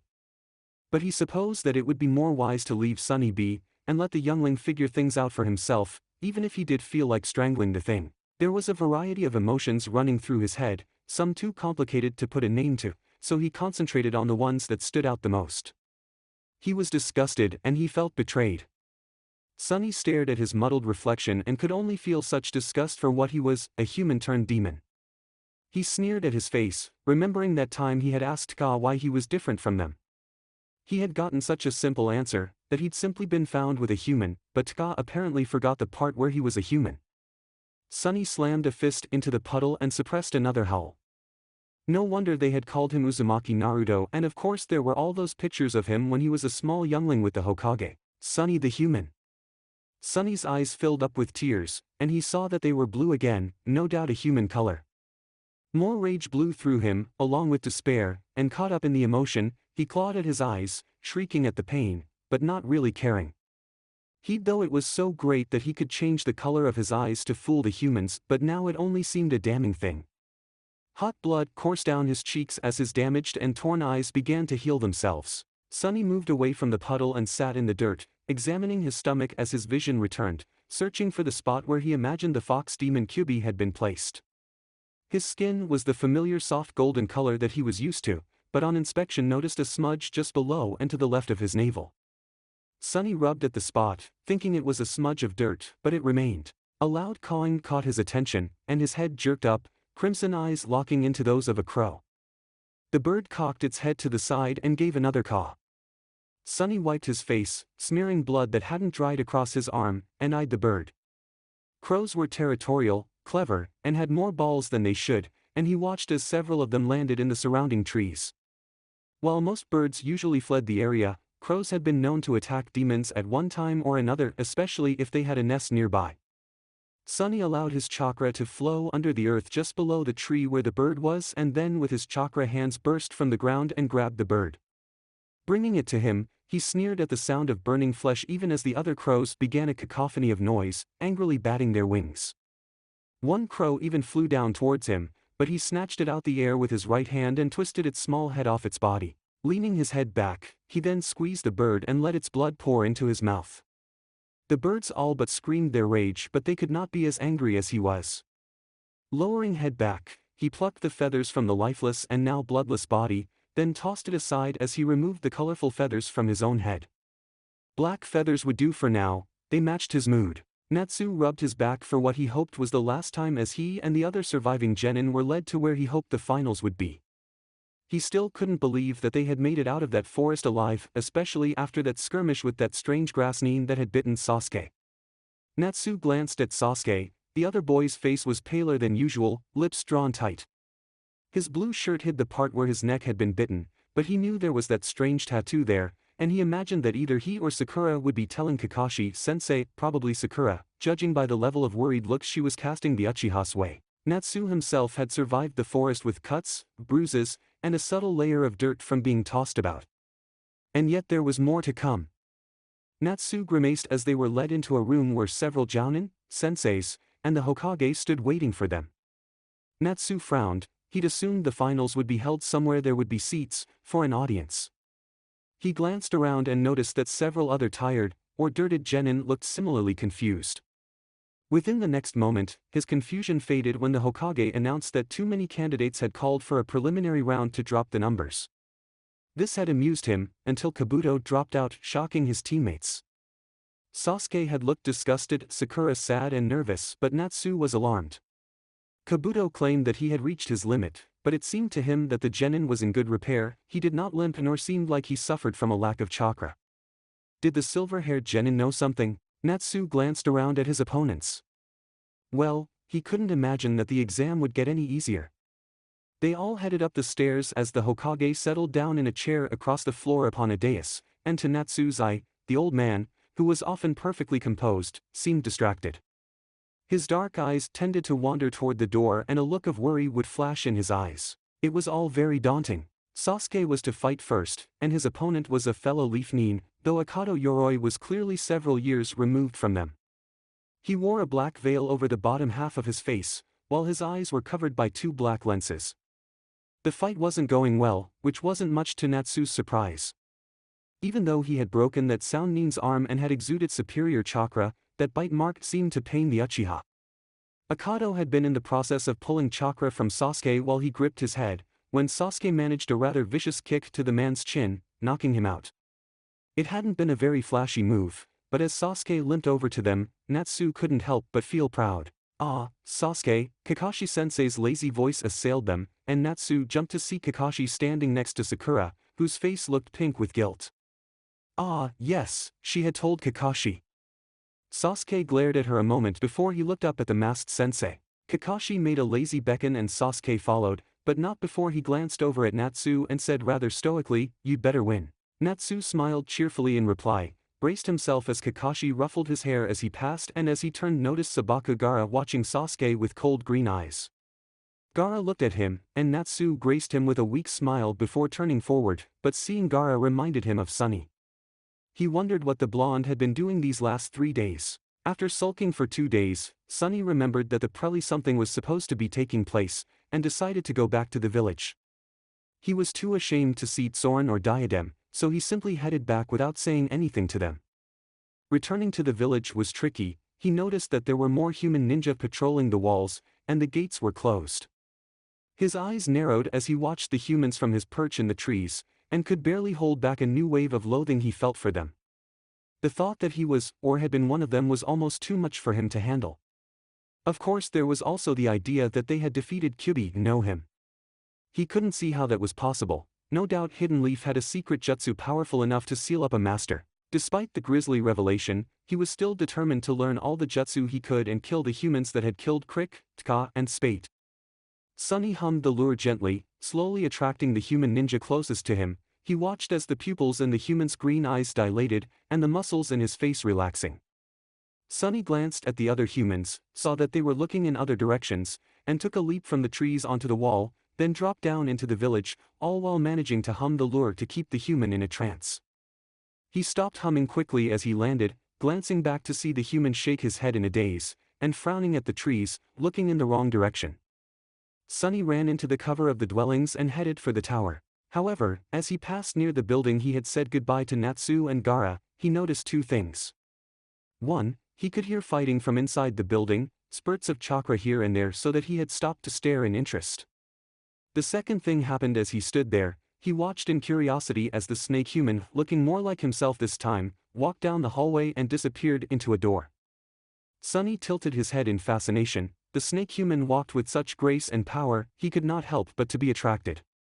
Sunny headed for the door, ears picking up the sound of fighting in a myriad of scents, all mostly human. He opened the door, poked his head in and peered down a darkened hallway, though he could see perfectly fine, and spotted a door at the end. The snake human's musky scent filled the hallway as he slipped inside and hopped silently to the door. Opening that one revealed another hallway, though this one had many doors and the area was rounded. The fighting was louder now, almost distracting, if not for a curious conversation that was taking place at the end of the rounded hallway, and for the fact that he smelled Sasuke Boy and Kakashi leader. They knew Snake Human. Drawn by this, Sunny headed for the door and peeked in, seeing Snake Human standing across from Kakashi leader, of whom did not look happy judging by his posture. His shoulders were stiff, legs slightly apart, and though he had his back to him, he was sure his eyes were narrowed. I created hidden sound dash. Sunny poked his head in more as the snake human spoke and spotted Sasuke Boy lying on the floor. At first he thought that the human was dead, and he stepped into the room eagerly, but he noticed that the Sasuke Boy was breathing and felt his spirits fall back down again. But his entrance attracted the snake human's attention, by the glance he sent his way and the renewed stiffening in Kakashi's leader's shoulders. Sunny moved around so he could see the sensei more just as he dropped one hand near the floor and put the other one on top of it. There was a flash of light, a rush of chakra, and to his astonishment, a ball of light appeared in Kakashi leader's hand. Awe turned to pain as the sound of, he wasn't sure, perhaps the screech of many birds filled the air, and he covered his ears against the pain of such a loud sound. Over the fresh scent of chakra, he was startled to smell fear coming from Kakashi leader, and his red eyes moved towards Snake Human, who simply looked amused by his actions. His mouth moved, but with his hands covering his ears and the screams from the chakra, he could not hear what the snake human was saying. Snake Human turned from them, and the bright, noisy ball of light faded from Kakashi leader's hand, though the human remained stiff and ready. Just as the Snake Human disappeared through a door near him, he turned golden eyes towards Sunny. It's so good to see you again, Sunny. How long has it been? A year? Kakashi leader jerked visibly, to Sunny's alarm. I see you still have my gift. We'll talk later. And he shut the door behind him. Sunny turned, taking 3 healthy steps toward the door, before Kakashi leader appeared before him, dark eyes steely. Why are you trying to run? The human asked coldly. Sunny leaped back with a hiss, taking in Kakashi leader's scent, which held more aggression than fear now. He would have to fight. As his feet touched the floor, he sent the chakra hands out from the ground and grabbed the human, squeezing him, hoping for the crush of bone, and was dismayed when the human popped into smoke. A bunshin, a solid bunshin? He could think no more as Kakashi leader appeared next to him and with a spin kicked him right above his ear. Kakashi winced, thinking he had kicked the boy too hard as Sunny's body spun and hit the dirt-tiled floor with a crack, the black feathered head cracking angrily against the floor. With that blow, hopefully he would be knocked out long enough to be taken into custody and questioned, but these thoughts were halted when Sunny never stopped moving, rolling onto the floor and leaping to his feet. That one blow would have taken a Chunin out for hours, but Sunny only staggered and brought a hand to his head where it had connected with the floor. He should have been out for days, but he had not even lost consciousness. Not wanting to prolong a fight and hurt the boy more, Kakashi quickly dropped a sleeping jutsu on Sunny and grabbed the slumping boy's arm. It proved an almost fatal mistake, for even as the youth's knees buckled under him, he turned in Kakashi's grasp, red eyes burning like fire so intense they were that Kakashi almost didn't notice as the face neared, the mouth opening to reveal a purely diabolical set of fangs. Shinobi instincts kicked in at the last second, and Kakashi's head jerked back as Sunny's teeth snapped shut right where his neck had been. Accompanying the chilling snap of teeth was a bark-like screech that rang in his ears, causing his grip to loosen on Sunny's arm. His face was almost alien, that face he had seen when Sunny had eaten that wolf, completely inhuman. Sunny slipped out of his grasp, and as he leaped forward, and Kakashi made his attempt to use another jutsu, his right foot kicked out, connecting with Kakashi's shoulder. On later reflection, he found that what alarmed him the most was that it had been a half-assed move. Sunny hadn't even glanced back to where he had kicked, and in any normal circumstances, Kakashi would have simply grabbed the foot and brought the opponent to the ground. But this fight was bizarre and yet proved more deadly due to sheer miscalculation and underestimation. When Sunny's small bare foot connected with his shoulder, it felt like he's been hit with a boulder. His eye widened as he was spun backward 10 feet and barely managed to land on his right hand and knee, the air in his lungs knocked clean out and his left shoulder dislocated. He didn't notice the pain, as his eyes were riveted on Sunny, who was heading toward Sasuke, whose eyes were open a sliver. Kakashi grabbed his left shoulder and, jerking it back into place, got ready to jump to his student's rescue, but Sunny seemed to only notice Sasuke enough to not run over his body as he passed and escaped through the door, strange warbles and keening noises following him. He left Sasuke and Kakashi in the room, one fading into unconsciousness, and the other trying to absorb this series of events. He did not look forward to reporting to the Hokage. It was interesting watching fellow Leaf Nins fight opponents, and Natsu enjoyed watching Shino fight the stupid Sound Nin Zaku. Natsu felt only a little bad that Sasuke had cruelly broken his arm, but the Sound Nin still had the gall to come onto the floor with so much cockiness, so he didn't much care when Shino's bugs blocked off his chakra pathways and damaged what was left of his arms. It looked painful though. Up next was Sabaku Kankuro, the brother of Gaara, and he was fighting a Leaf Nin named Misumi whom had the curious ability to stretch his body and wrapped it around Kankuro's body, threatening to kill him if he didn't surrender. Kankuro then revealed that the Leaf Nin was holding a rather ugly-looking life-size doll, and he was unfortunately killed. Next to him, Natsu noticed that Sakura was shaking as the Leaf Nin was taken off the field. Surprisingly, it was Sakura's turn then. Unsurprisingly, she had to fight Ino. While they threw kunai at each other, glared, or fought hand-to-hand with very little jutsu involved, Natsu asked Kiba if he felt the prelims had been rigged. Every once in a while, the two kunoichi would exchange some dialogue, and after being mystified for about a minute, it dawned on him that they were arguing about Sasuke. By this time, Kiba would mutter "psycho" occasionally, which had actually made Shikamaru snicker. Thankfully, to stop the humiliation, they managed to tire each other out and they both lost. Both he and Kiba's faces were red from suppressed laughter. It was all so silly. After that it was Tenten versus Sabaku Temari, and that fight was startlingly short and a bit brutal. All of Tenten's weapons had been blown away by Temari's large fan.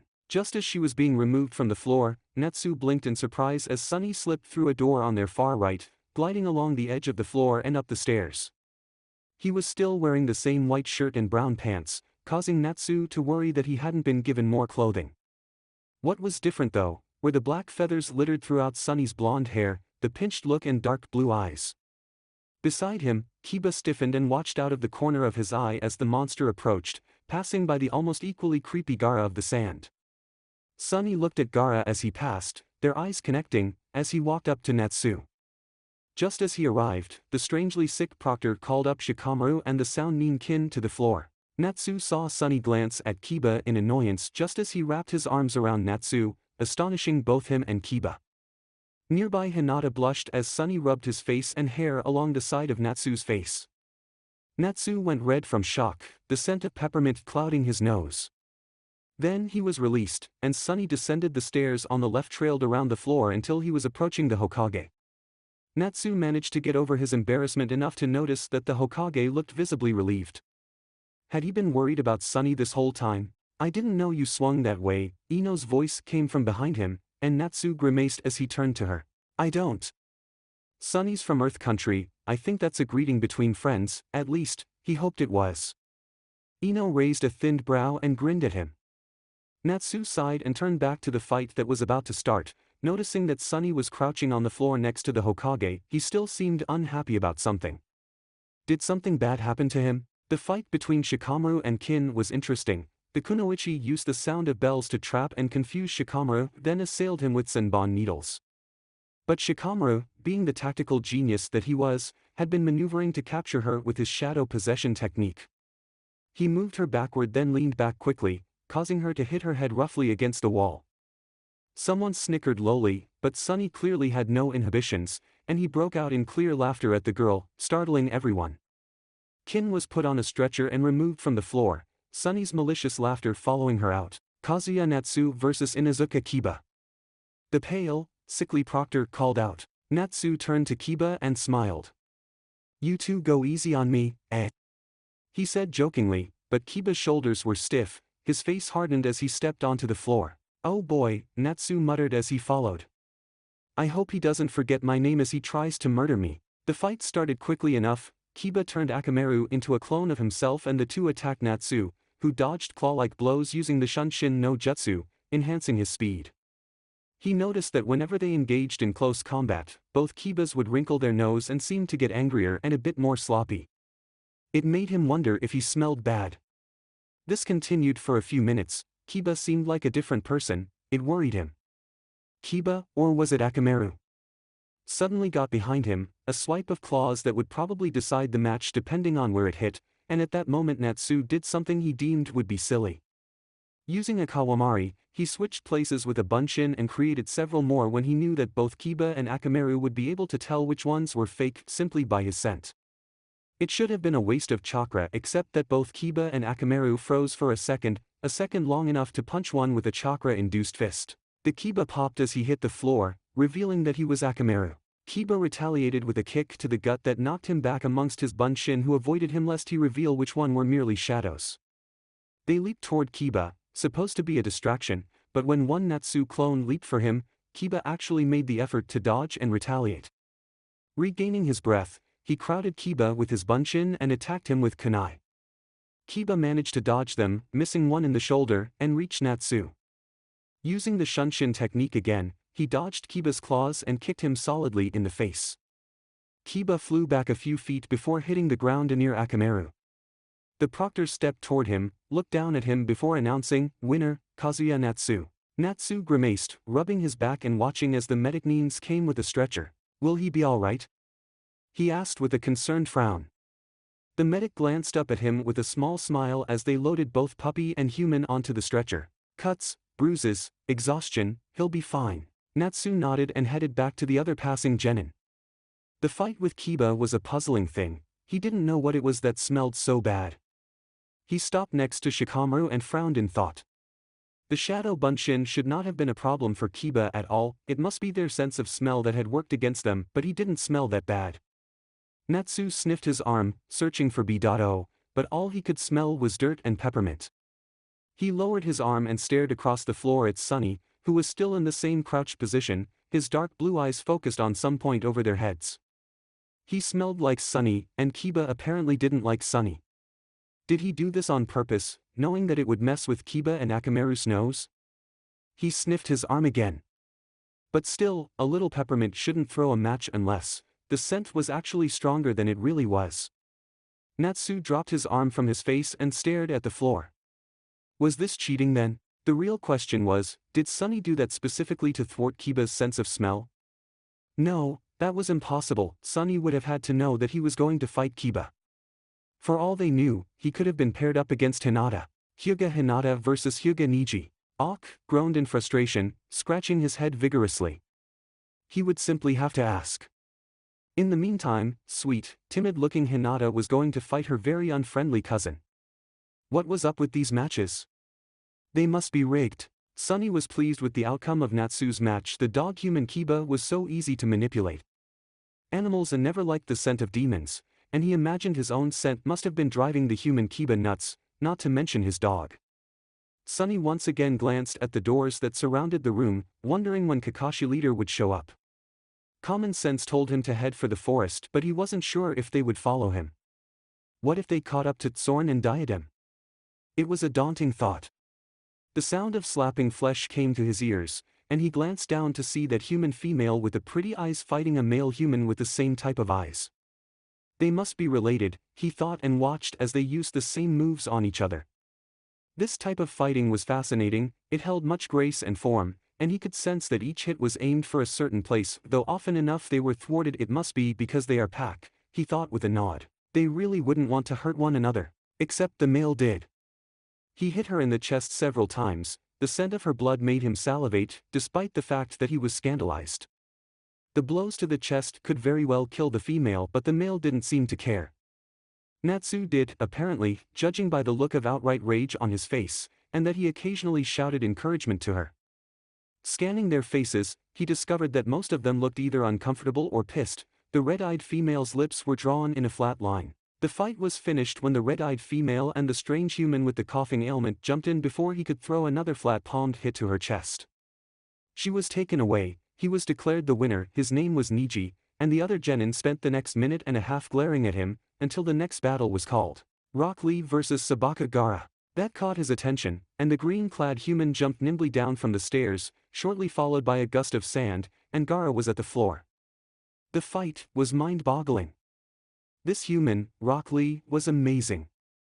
He moved with blinding speed, at first not breaking through Gaara's sand barrier which permeated the room with an old blood smell, but then he began to score some hits after he dropped some heavy cloth-like packets that had been dropped from his body. This appeared to impress everyone but he and Gaara. But the speed he had gained. Sunny resolved to speak with this human after his fight, ask where he learned such technique. But of course Gaara was still better, and it appeared that Rock Lee was forced to use his ultimate technique in an attempt to defeat the sand demon. The scent of blood was already about the room, it almost made him hungry as he watched Gaara's sand grab onto the arm and leg of Rock Lee and squeeze. He could hear the bones break, and smiled and hummed his approval, until the fight was stopped by the human sensei. Both he and Gaara were nonplussed, though he supposed that it was better that the human lived another day, so that he could find out how to fight like him. After that it was a fight between a round human and one wrapped up in bandages. It was short, quick, and didn't attract his attention, though apparently the round human lost. He'd spent the time gazing glumly at the smears of blood on the floor, wondering what it would have been like if he were to fight in this room, with all the spectators. Would he be allowed to eat their brains when he defeated them? He imagined it would be a fair deal. Congratulations Natsu, a familiar voice said amongst the noise of humans, and Sunny started, realizing that Kakashi leader had snuck into the room without his knowledge, his scent cloaked under all the blood. Sunny hissed quietly, attracting Gaara's attention, and decided that it would be best if he were not in the same room. Sunny stood up and quickly walked to the door in which he had entered. Kakashi had much to tell the Hokage, noticing Sunny's quick retreat, his alliances already in question. Sunny had been missing for 2 days, his whereabouts unknown. Not to mention a traitor Yakushi Kabuto had already made an attempt on Sasuke's life, revealing that he was far from a simple genin, taking out several Umbu and using the dead soul technique before escaping. The Hokage stood up from his chair and cleared his throat, catching the genin's attention. 1 month from now, the semi-finals will take place. You can either spend this time for some R&R, or you can spend it training. The choice is entirely yours. Good luck. Natsu turned to Kakashi-sensei. Will you train me, sensei? The Shunshin Jutsu you taught me really helped out. Kakashi-sensei sighed and patted Natsu's head. Ah, I fear I can't. I have to give Sasuke further training in the Sharingan.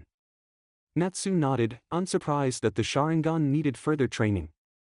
Maybe Sasuke would learn to use it on people who actually deserved it. Speaking of Sasuke, how is he? Kakashi-sensei smiled cheerfully. Very tired, I'm afraid he can't have any visitors. But don't worry, he's fine. On the other hand, I must find you an instructor. Natsu nodded amicably. All right, sensei. I'm going to the hospital to see the others. He waved and caught up to Shikamaru, who was slouching as he walked, hands in his pockets. Hey Shikamaru. Are you going to the hospital too? The shadow user gave a small shrug and turned lazy eyes on him. Yeah, I guess. Ino and Sakura went to see Lee and Hinata, so I might as well show up or I'll never hear the end of it. Natsu smiled and nodded, though now he was worried about how Hinata was doing. He couldn't believe her own cousin would try to kill her. That bastard! When they arrived at the hospital, they were told by the nurses that Hinata was still in the ICU, but Rock Lee had already had visitors. They both decided to see the green-clad guy, out of sheer respect for the guy's determination. Despite the horrible green outfit, Rock Lee was cool. As they entered his room though, they were taken by the sight of Gaara standing next to the bed, staring down at the motionless body of Lee. Hey! What are you doing? Natsu called, seeing sand on the floor. As they moved further into the room, they could see sand traveling up the bed. Kagemain no Jutsu, Shikamaru whispered, and his shadow shot out to Gaara's, taking control of the sand nin. Gaara stiffened, staring down at his reaching hand before turning to them jerkily, Shikamaru allowing him to do so. What are you doing? Natsu repeated calmly, hoping that a rational voice would calm the madness he saw in those green eyes. I'm going to kill him, Gaara rasped softly. They watched in silent horror as his face cracked. I was born to kill. That is how I know that I am alive. Shikamaru broke into a sweat, already tired from his fight with Kin. He knew it would be soon that he gave out and the jutsu would be released. Go get help, he muttered to Natsu, and the dirty blonde nodded, heading for the door. He glanced down at Shikamaru's wavering shadow. You won't be able to hold that long enough. I can't leave you alone. Gaara's agitated face broke into a maniacal grin and his face cracked from forehead to the bridge of his nose. Natsu stepped back into the room, drawing a kunai, when someone walked straight past him. It was Sunny, walking into the room as if a deadly battle wasn't about to start, his blue eyes darting around the room as he walked in, taking them all in. He stopped near Gaara and muttered something in that language that frightened them. He heard Shikamaru sucking in a breath. But the sand nin seemed calmer, the cracks in his face disappearing as the sand retreated into the large gourd on his back.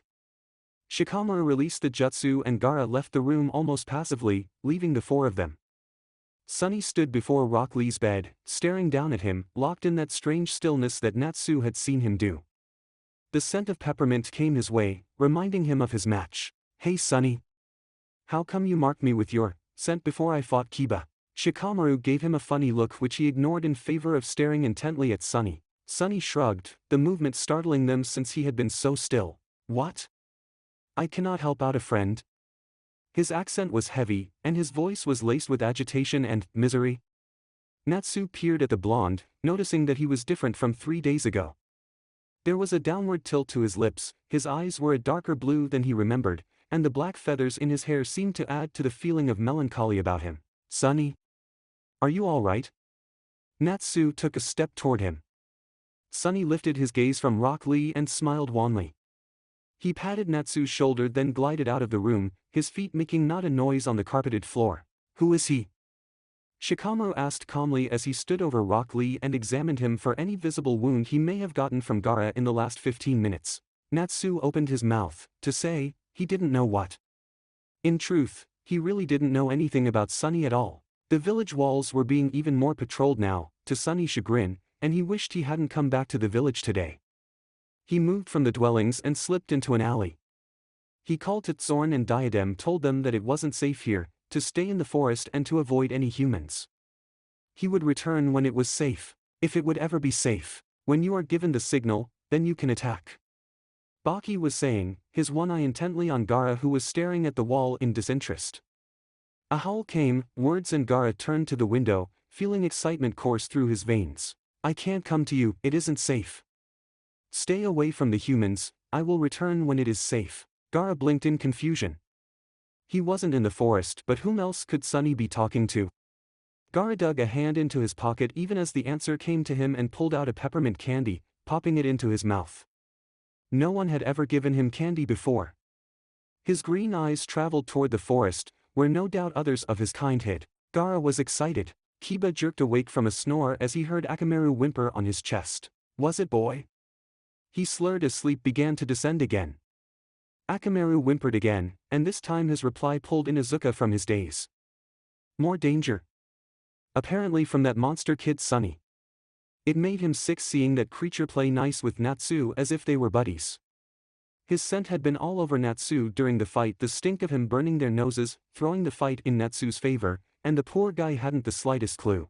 Akamaru whimpered again, and Kiba dragged his aching body from the hospital bed and to the window, peering out at the forest, a mere black shadow in the distance. More monsters. That's it for part 4.